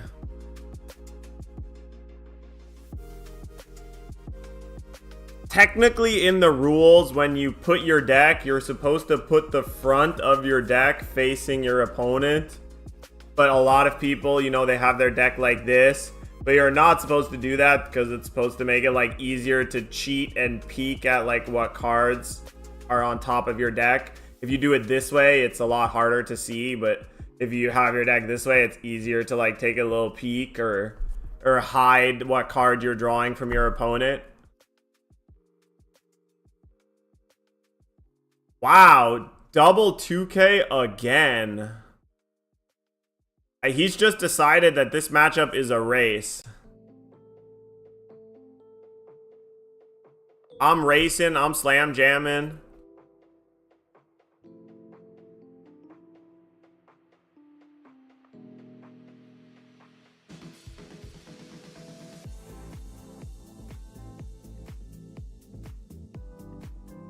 Wait, if you double sleeve an art sleeve, you need to play it upside down because the opening moved? Oh, depending on how you double sleeve it. Interesting.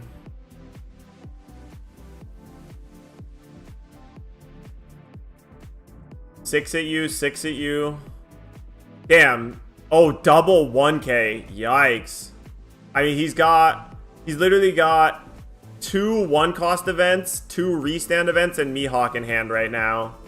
The Zoro is dying rapidly. He's trying to figure out which event to use here. Does he save the KO both 4 costs or the Dead Man's Game? But KO both 4 costs is going to go heavy here. Damn. He is racing. He wants this game to be over.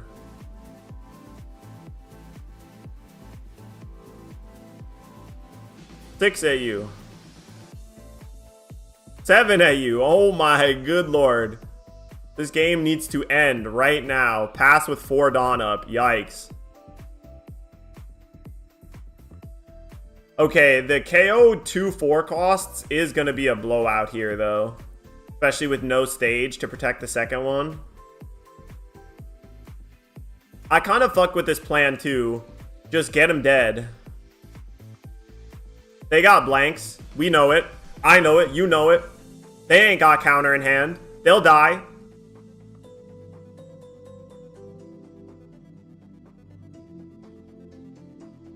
Just press them, you know, just like,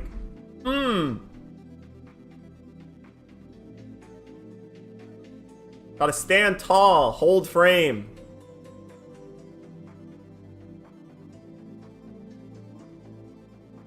Is Latam, though, he just might randomly start hitting characters.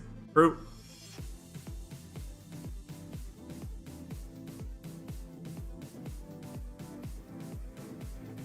I think Zoro's best. Oh god, there's not a lot of good lines you have. It's KO both 4 costs, and then you have to decide between either using your restand event to attack or Mihawk. But like,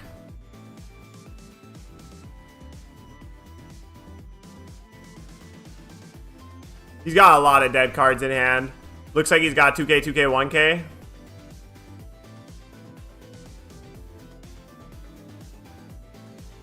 He needs to kill, like...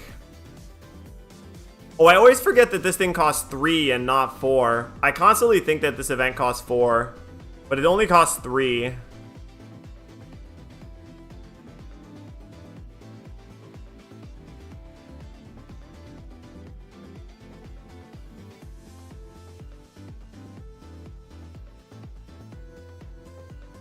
One, two, three.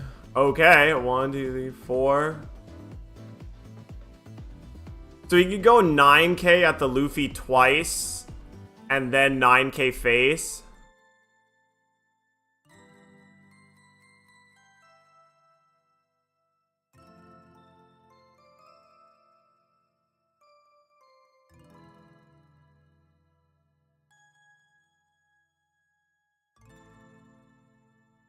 Damn, taking the 6 there is awkward.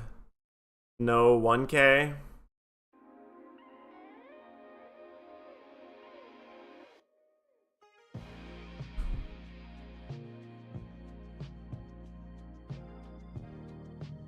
I don't think there's any other line than attempt to...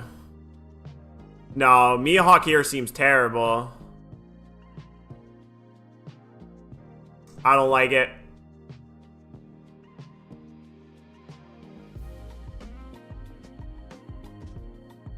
Now you have 2 dead cards in your hand, and this attack definitely isn't gonna hit. 9K. On for game, fuck it. You could 9K twice is almost guaranteed not gonna kill.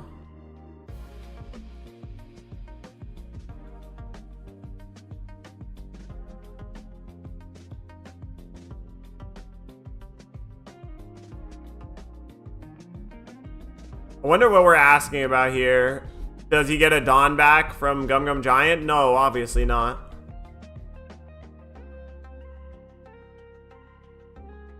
I mean, it's Zoro, so you have to attack character here, right?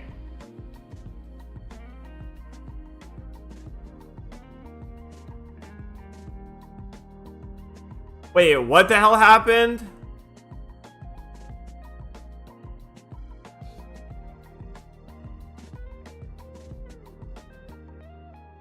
Did he force him to...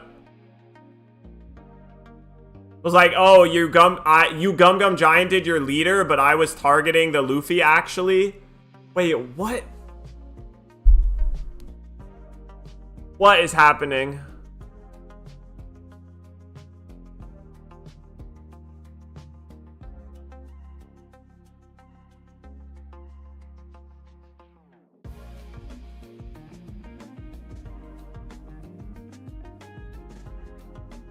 I don't understand, man.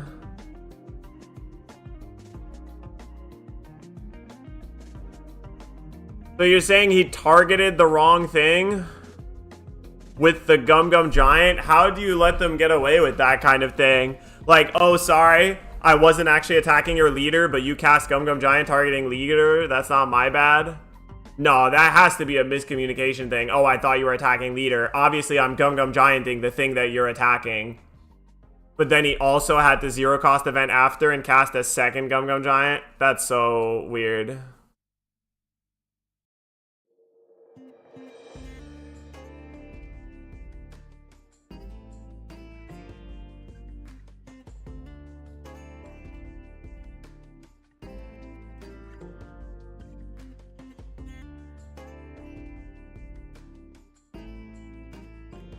I feel like you should be able to resolve this in a way of like, okay, you're attacking. Obviously, I'm casting Gum Gum Giant targeting the thing that you're attacking.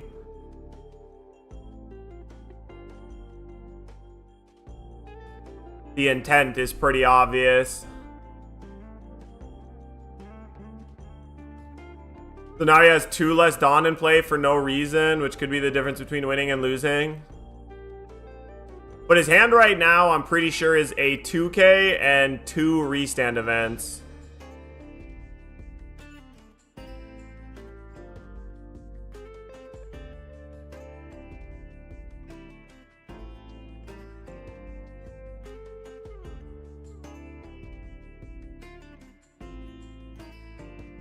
I'm pretty sure you just do 7K, 7K, 8K.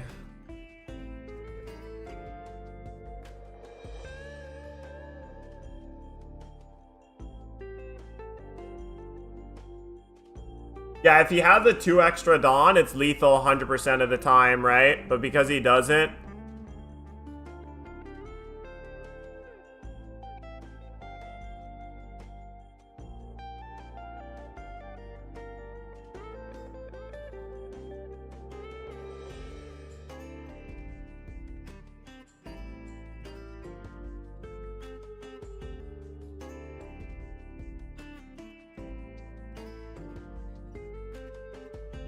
That is so weird.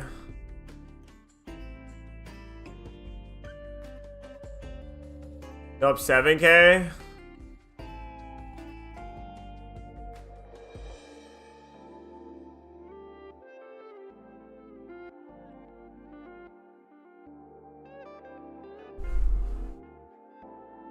Is it counter? I couldn't see.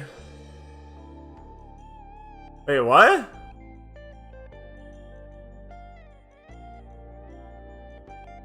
Oh, I guess you can technically make it 8K this way. Okay.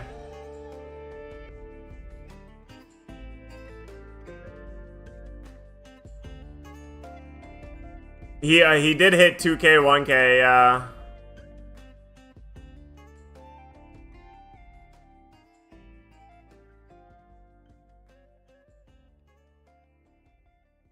So making it 8K, 8K was actually the difference. That's pretty big. But he should have won that game for sure anyway.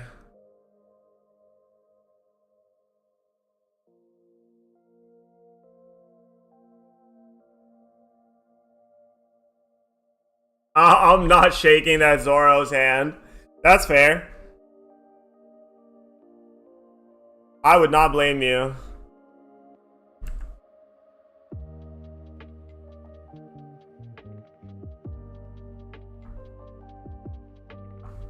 So we got Sokka versus Zoro. Damn, there's a lot of Zoros at this event for sure, but it's been Zoro against something different every time. First it was Zoro versus Kid, then Zoro versus Bonnie. Then Zoro versus Reiju. Then Zoro versus GP. And now Zoro versus, oh, the GP one. Now Zoro versus Sokka. Dude, the Sokka decks are always fucking infinite rarity, dude.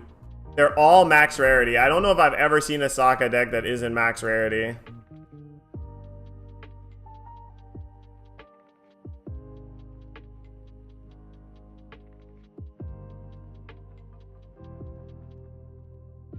This meta is super boring?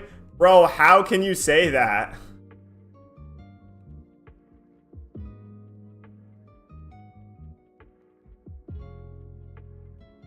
I mean, I understand that, like, Green Zoro's been on stream 4 times, but it's played against 4 different decks, and it's won twice, and it's lost twice.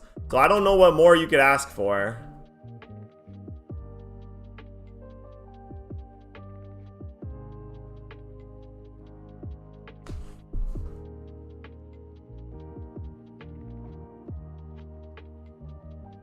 Yeah, World Championship Dawn sleeves, and he's got 10 Chopper Dawn, which is funny. This is a perfect curve out by Sokka as well. Going second, brand new Kuzan.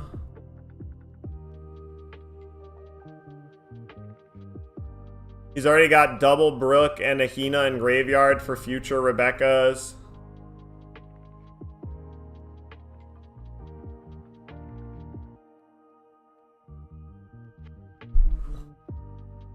Yup, Tashigi. Wonder if he's gonna protect it here or not.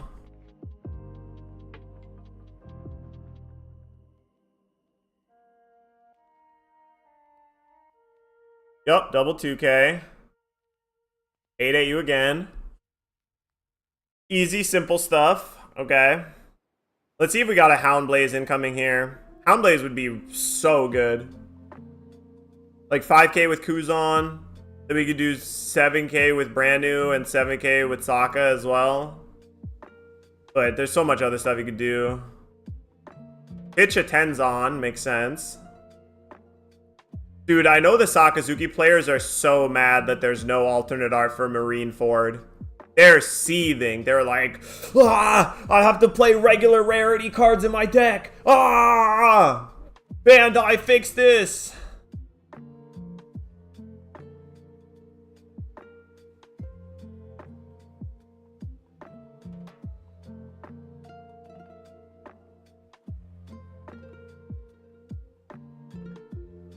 Ew, normie cards. Dude, you know that that's what they're saying.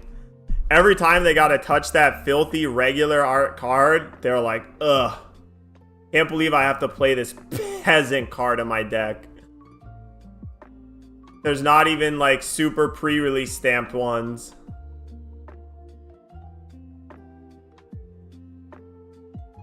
Yeah, it looks like we are gonna go Rebecca Brook here.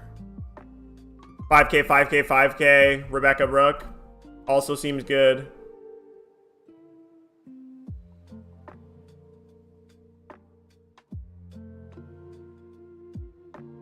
Wow, and we got Houndblaze in hand.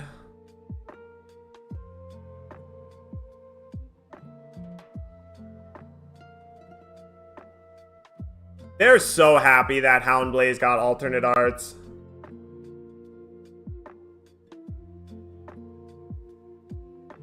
Man, some of the Sakazuki decks even have to play the filthy blocker Shirahoshi.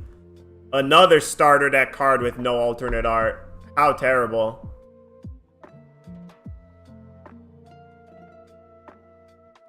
He not even playing the treasure. Yeah. What was it? The regional or treasure cup Kuzons? For real, for real.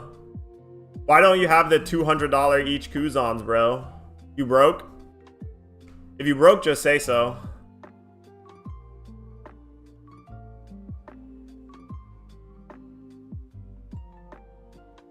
$8K at Kuzon again.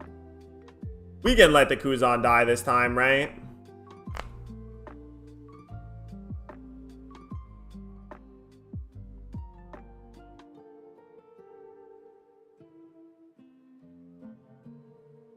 Wow, double 2K again. 2 cards in hand now.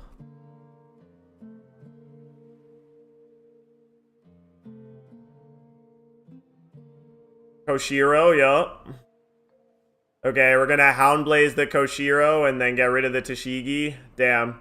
This is another just like, okay, you're playing against Zoro, you gotta get the game over with, dude. You cannot durdle. As long as you sit down and you understand the game must end in a timely fashion, you can do fine.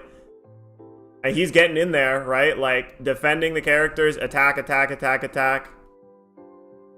We got 5K. Oh, Koshiro doesn't stop from getting bottom decked anyway. What do I mean? Lamau. Get rid of both of them. Bye-bye. Bye-bye. Okay, now we want another blocker. Second blocker. Oh, we had a little skip there. So we got 6K, 7K here.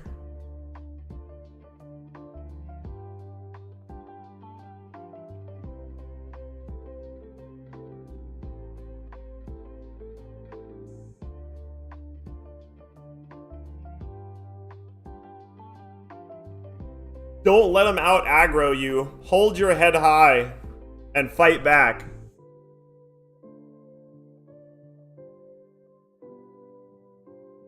Somehow, I do not think that this Mihawk is going to survive. I don't know what about the board makes me think that this Mihawk isn't going to live very long, but I have a feeling it's going to be going to the bottom of the deck soon.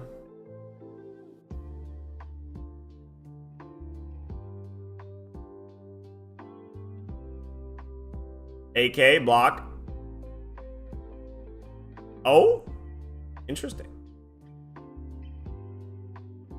Block now, okay. Got a Tempest kick in hand. So that's 3, 4, 5. Still needs one more cost reduction. Is that a Hina as the last card? I see Tempest Kick, Houndblaze, and one other card. Hina, Tempest Kick, Houndblaze will go so freaking hard here.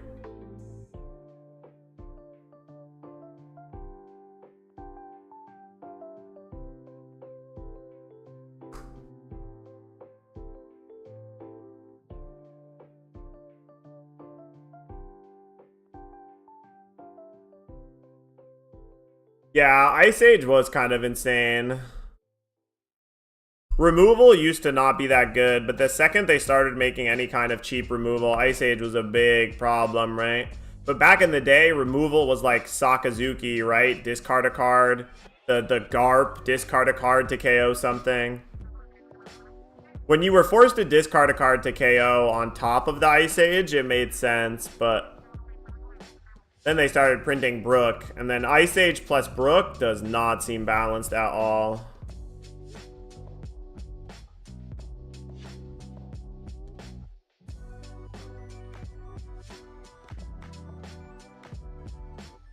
Tempest Kick, draw. Oh, it's another Tempest Kick. Wow. Tempest Kick, draw. Houndblaze up. Now we don't even have to attack the Hiyori. We can just kill it with Brook.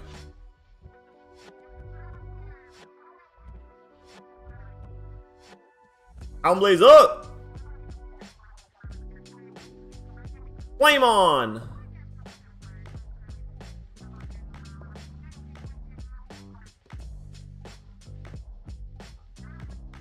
Yeah, I thought if Sokka could play Moria and Ice Age again, it's like a tier 0 deck until Emu comes out. I mean, you can never beat Emu in a million years, but until then, it feels like you beat everything. You probably lose to Teach still, but it definitely sucks that the only answer to the blue-black Sakazuki deck would be like other black decks, right?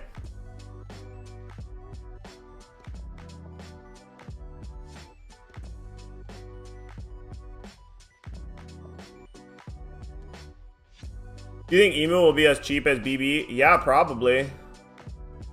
The fact that all 5 Elders are rares. All 5 Elders are rares. So that means 20 of the cards out of your deck are rares that are going to be in like every single pack of OP13. You're only going to have to buy 4 super rares and that's it. Oh, we're holding up 2? Oh my god, is this hold up Black Vortex on top of everything? Sheesh! Walk him down.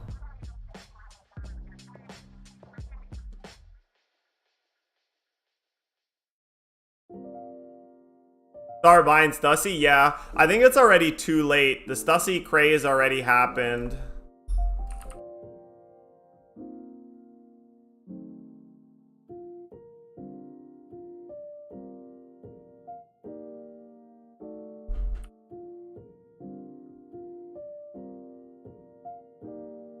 Yeah, this one cheap, but this one spiked like crazy. Look, $45. Now it's at $90. And this one too, I think, yeah. $6. You could get them for $6. Now they're at $23. So this was an insane investment. If you bought up these, insane return on investment. These are still pretty cheap, but also 50 cents to $1. What is Stussy used in? Every black deck in OP13. It's played in Red Black Sabo, Lucci, and Emu.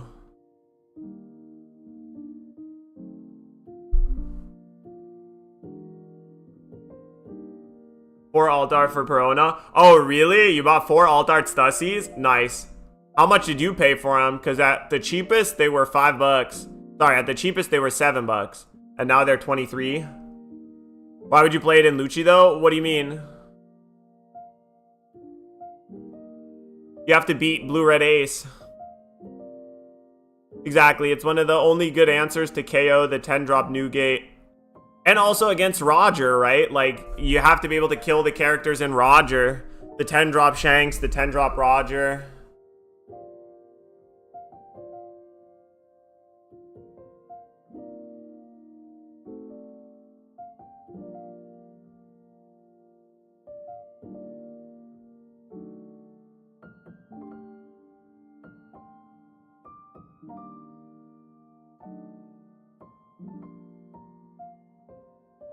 Wow. We had to wipe all the little guys. Oh god, wait. Sokka could still lose here. Never mind. Oh, wait. Lamau?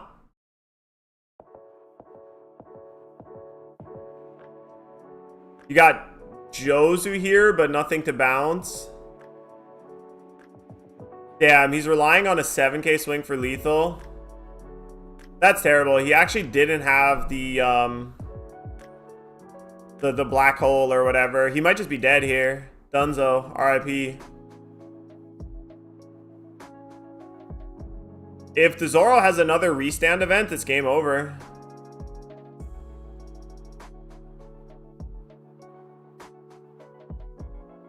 Because I think all the Sokka can do is Searcher into Jozu. Searcher, Stage, Jozu, bounce the Searcher, bounce the Mihawk. 7K.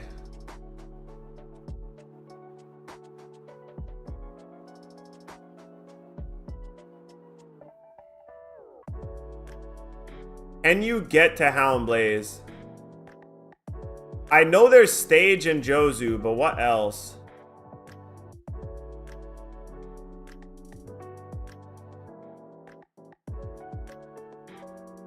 Oh, it looks like there might be a Rebecca in hand.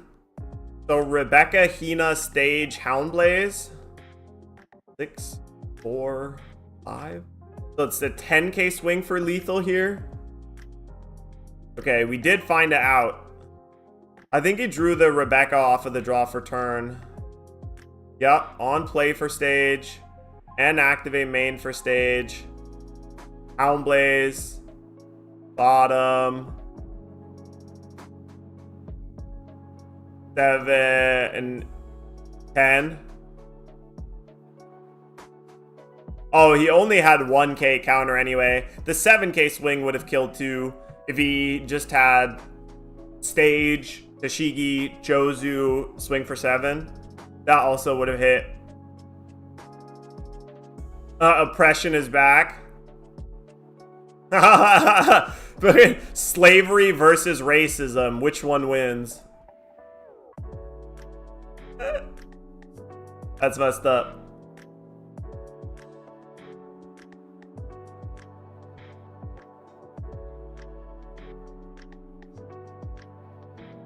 Damn, this is really the Zoro gauntlet. That is so crazy.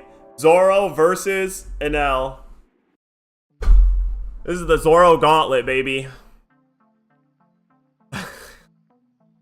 I hope you guys are ready for more Goro. Hashtag ban Zoro? Nah.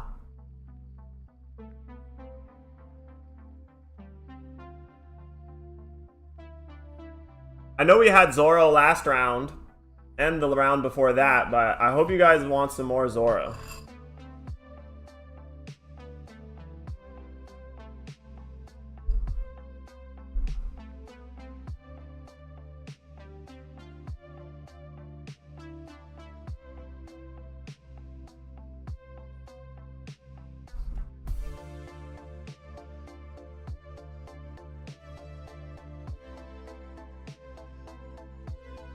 Or these are the same sleeves that we saw the other Zoro playing with.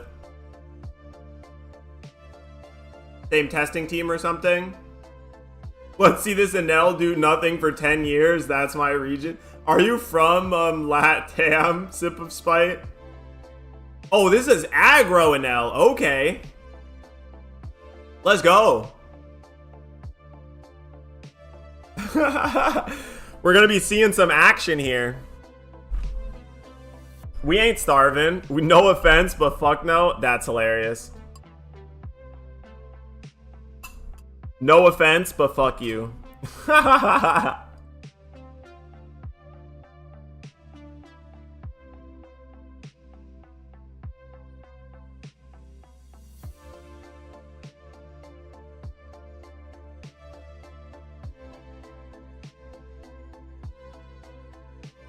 Two boring decks clash. I mean, Kebby, if you don't like watching tournaments, that's fine. But I think there's been a lot of interesting games.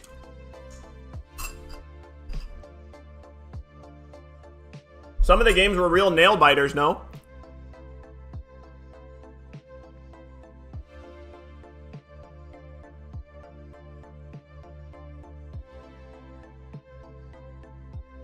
Damn, attack for 8, attack for 9.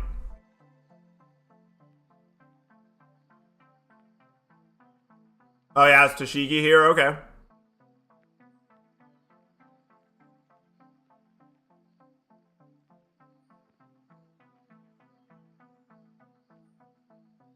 Oh, we got both here. So Zeus the Tashigi. And then Egghead Nami the Cavendish. We're cooking. Boy. 5 of you, boy. Concede already here? That's funny. Concede. That was a really good turn, though, for sure. Insanely strong turn. And we're gonna untap here an 8-drop kid.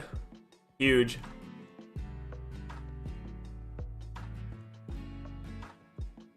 Dude, untap 8-drop kid into 10-drop Enel. Dude, aggro Enel might be where it's at, man. This deck is so funny.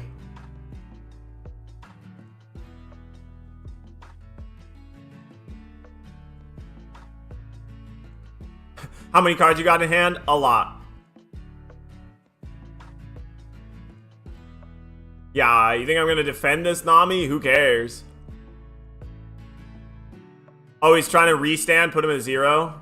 Oh, okay, nice trigger. Draw 2, pitch 1. Flame Split probably doesn't do much here. And then leader effect, yup. Gain a life, pitch a card. Oh, pitch Shirahoshi, sure.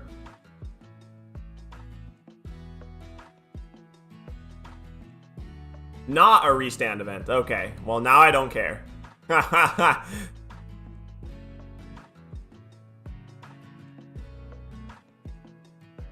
Restand event, like, threatened to put him to 0 before he hits the 10 Dawn turn would be pretty good, but...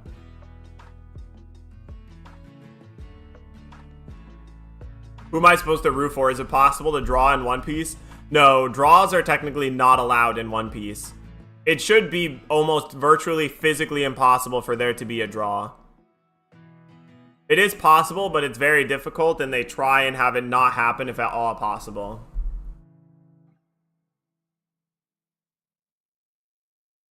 Draws are virtually illegal. We're rooting for Enel over Goro? That's funny.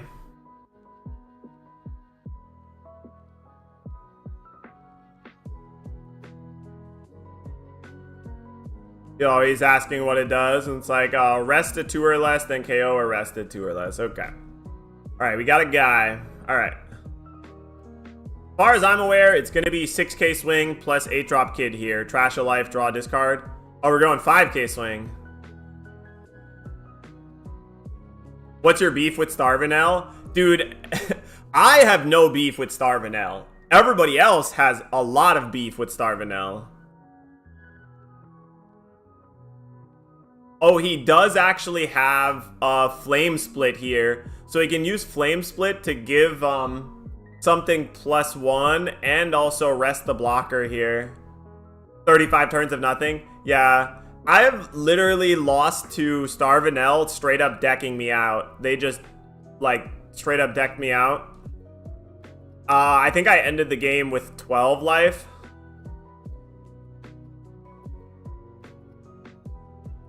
I had at least 9 or 10 life by the end of the game.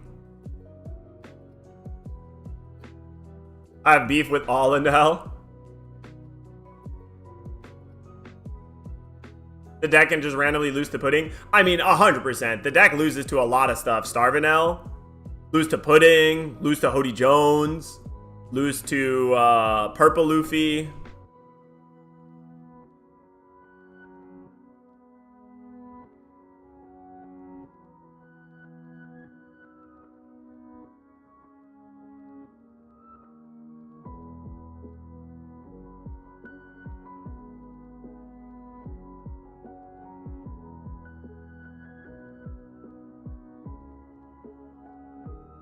Oh, wow. This is 2k, 1k on the... Oh, because you can make it 10k as well, right? Is it plus 1k? Because it's plus 1k for the turn Flame Slice. Blaze Slice. Flame Blade. Fire thing. He doesn't know whether he wants to save it again. Okay, he is going to 0 cost 2k. Okay. You're going to lose another card in hand here for the 10-drop Enel, but it will put him to 2 life. Damn. This Enel is like, dude, get out of here. Get away from me. I'm trying to go home. He's like, 3k at that. Go. 5k. Oh. 9K at Toshigi. Interesting. I would have expected face is the place. 10 drop a Nell. And then we'd go 12K at the Mihawk, I guess. Wait, what?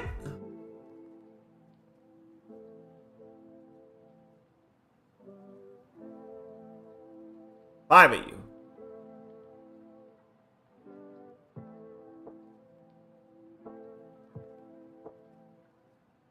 Got 2 cards in hand? That's it?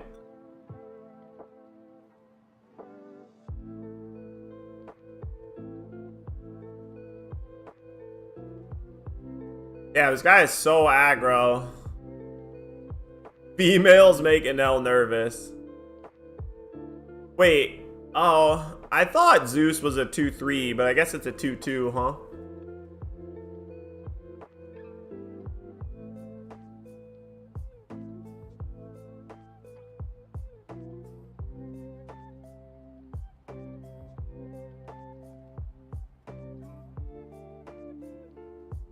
So 15 at the Enel.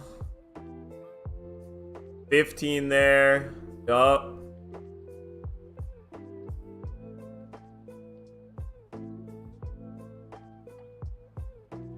Uh, 15 at you. 15 face. No. 8. No, 9 at face. Block 2K again. Pretty good. Uma. Go to no cards in hand, go to 3 life. Pass. Damn. Dude, this Enel does not give a fuck.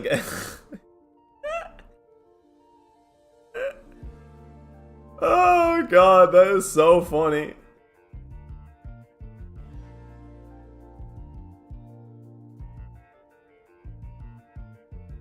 Draw 2, pitch 1.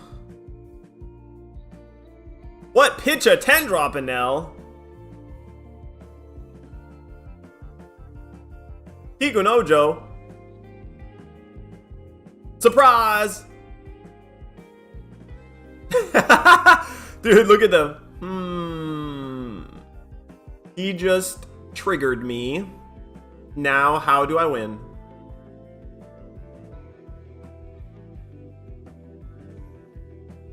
Let me see your graveyard.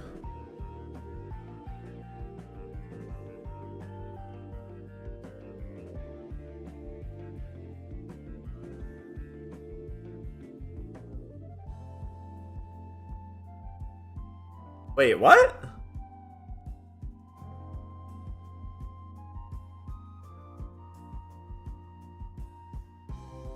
Is there really no other options? We had 0 other options. Alright, he's like, what am I attacking? Who am I attacking for how much? I feel like it's 9, 9, 10. Oh, he drew another Kuma. Oh my god. Is he gonna slam Kuma, go down to 0 cards in hand again? No way, right? 7 at you. Ooh, takes.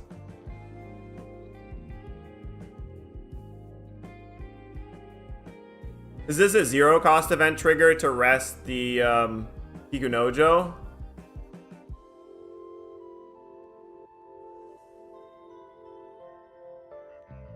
Okay, he is going to trigger Luna to rest the Kikunojo.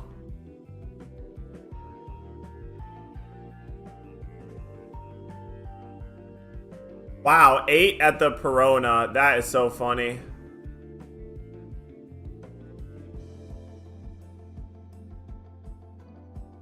Block 2K again. Uma, gain a life.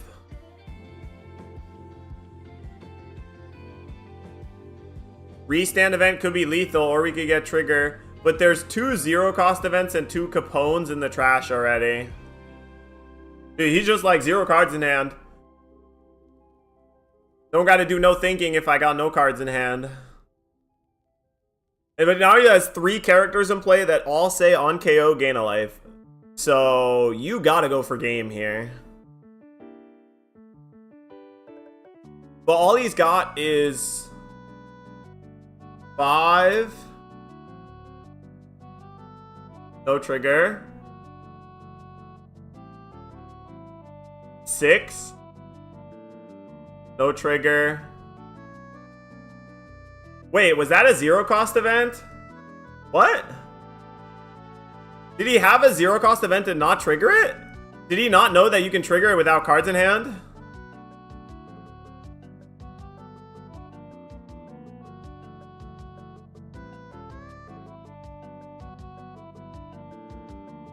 Trigger Brulee.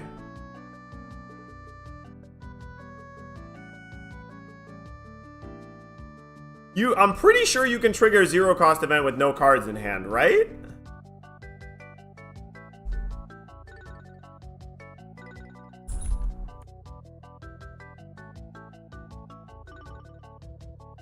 Yeah, you can.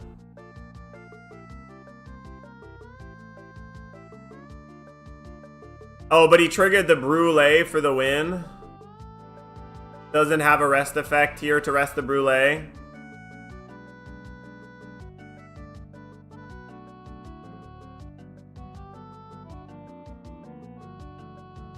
Eight. Damn, this guy, I keep on thinking that I have it on fast forward, but it's not on fast forward. This dude is just on fast forward.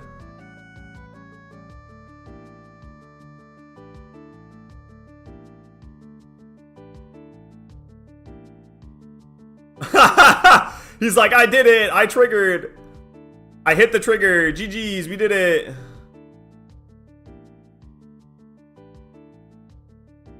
Damn, that guy's in the finals. That guy is in the finals.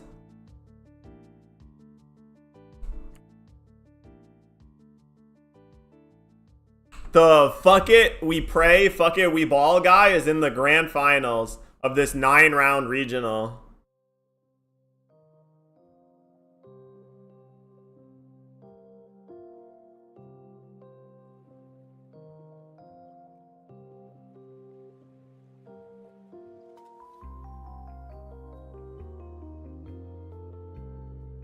Oh, whiff on the brand new pain.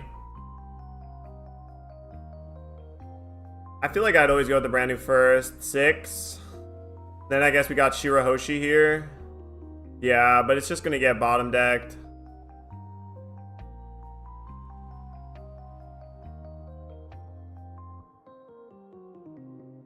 Trigger, draw 2. Pitch 1. Pitch a Kikunojo, interesting. Kuzan, okay.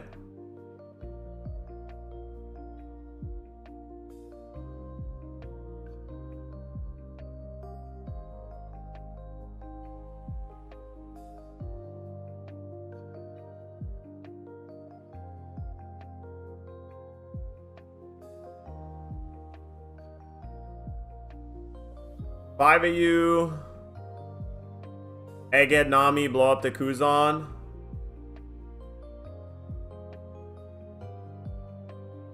Yeah, I remember seeing the Enel list as well. I remember the finals being like Sokka versus Enel.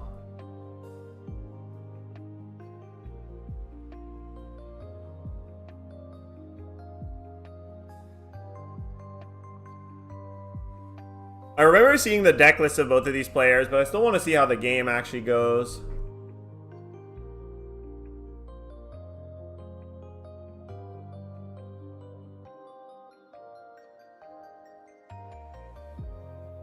Oh, Kikunojo trigger as well. Nice.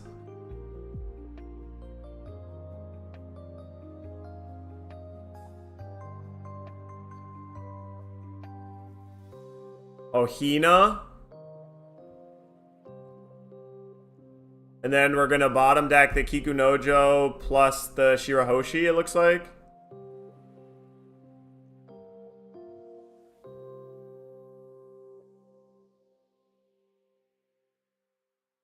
Yeah, Shirahoshi just feels like it's not worth it anymore.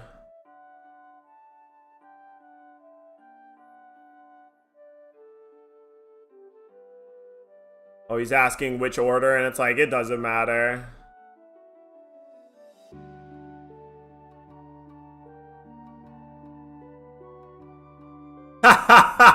That's funny.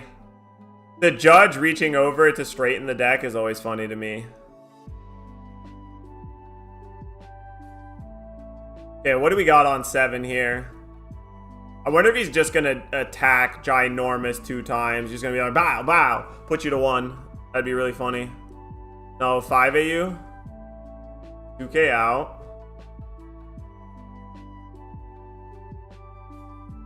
$7 AU. What do we got for 5? Oh, Sabo! If you have 2 or less life, it's +3 cost. So it's an 8 cost, and you add a life to hand, draw 2. Nice! He's reading his own card, holy.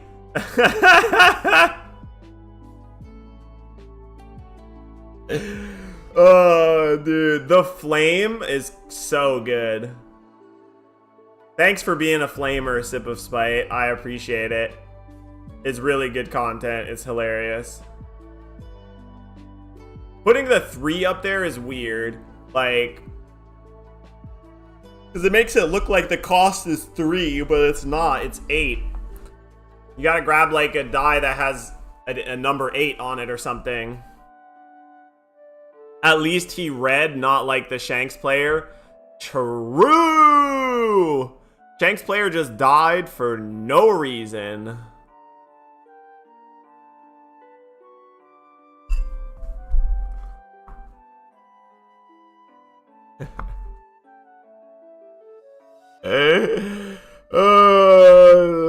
SOS is such a flamer. It's so funny. If I lose to my opponent reading his own card, I'm quitting. No, I mean, in all honesty, you should read your own cards more often. Because so many people think they know what their cards do, but they don't actually.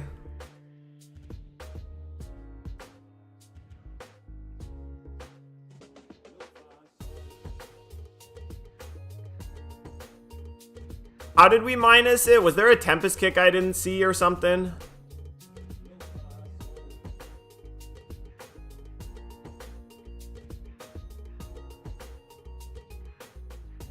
Now what do we got here on 8? Does he have 8-drop kid here? Yes or no?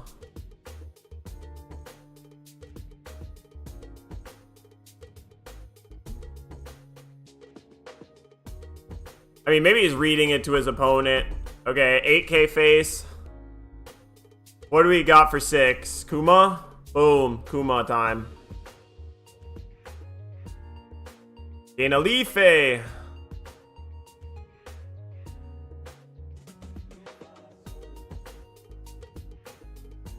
Okay. I see what looks like a Hound Blaze.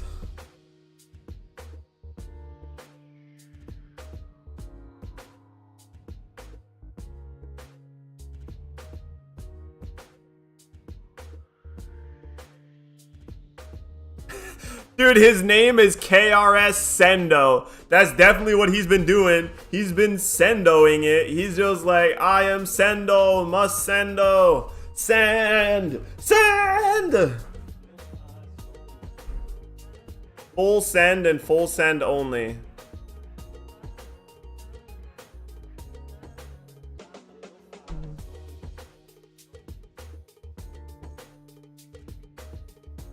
Looks like we might have Rebecca Hina Houndblaze here.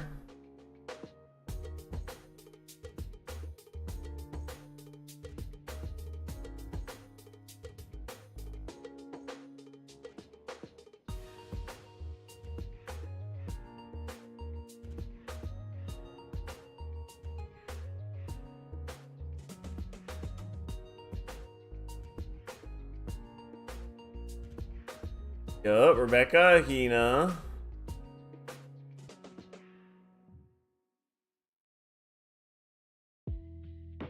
Hound Blazu.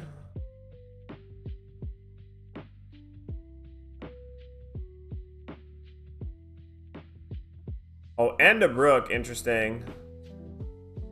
And pass turn. 8-drop kid, put him to 0. 5 AU. 10 AU.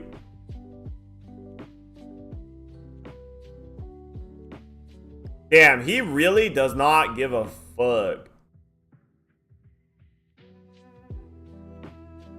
Like, I dare you kill it. Try and find a way. No thoughts behind those eyes. For real. But sometimes not overthinking it and maybe even not thinking at all is the best way to win. You can definitely win a tournament that way.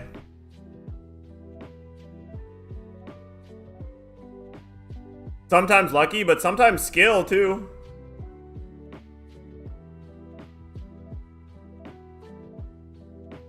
Sometimes lucky, sometimes faith. Gotta believe.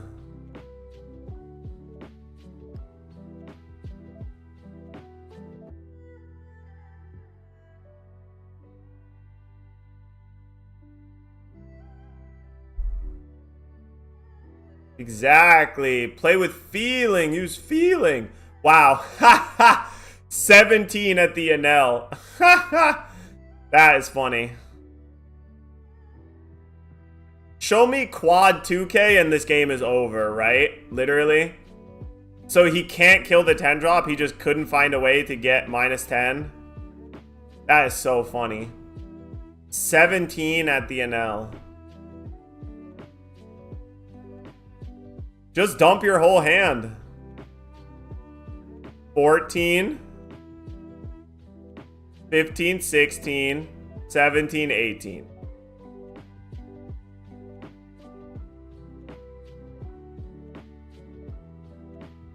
Bro has 2 Surus, 2 T-Bones, and a bottom deck event, it looks like.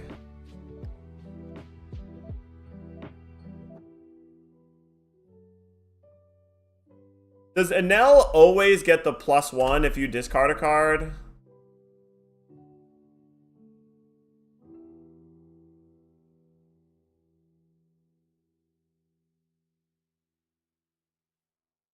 I think you always get the +1, right? So you could do... I don't know how much this is. So that was 12 and 14. Oh, we only had 3 2K.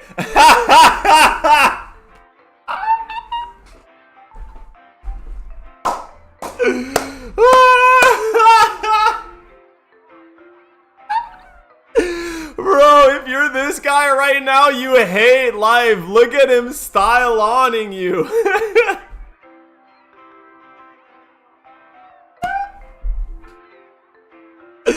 Oh my god, no, dude. He's style-oning on you right there. Oh god.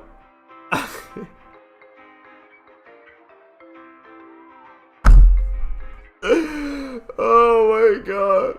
That's too funny. That is too funny. Oh my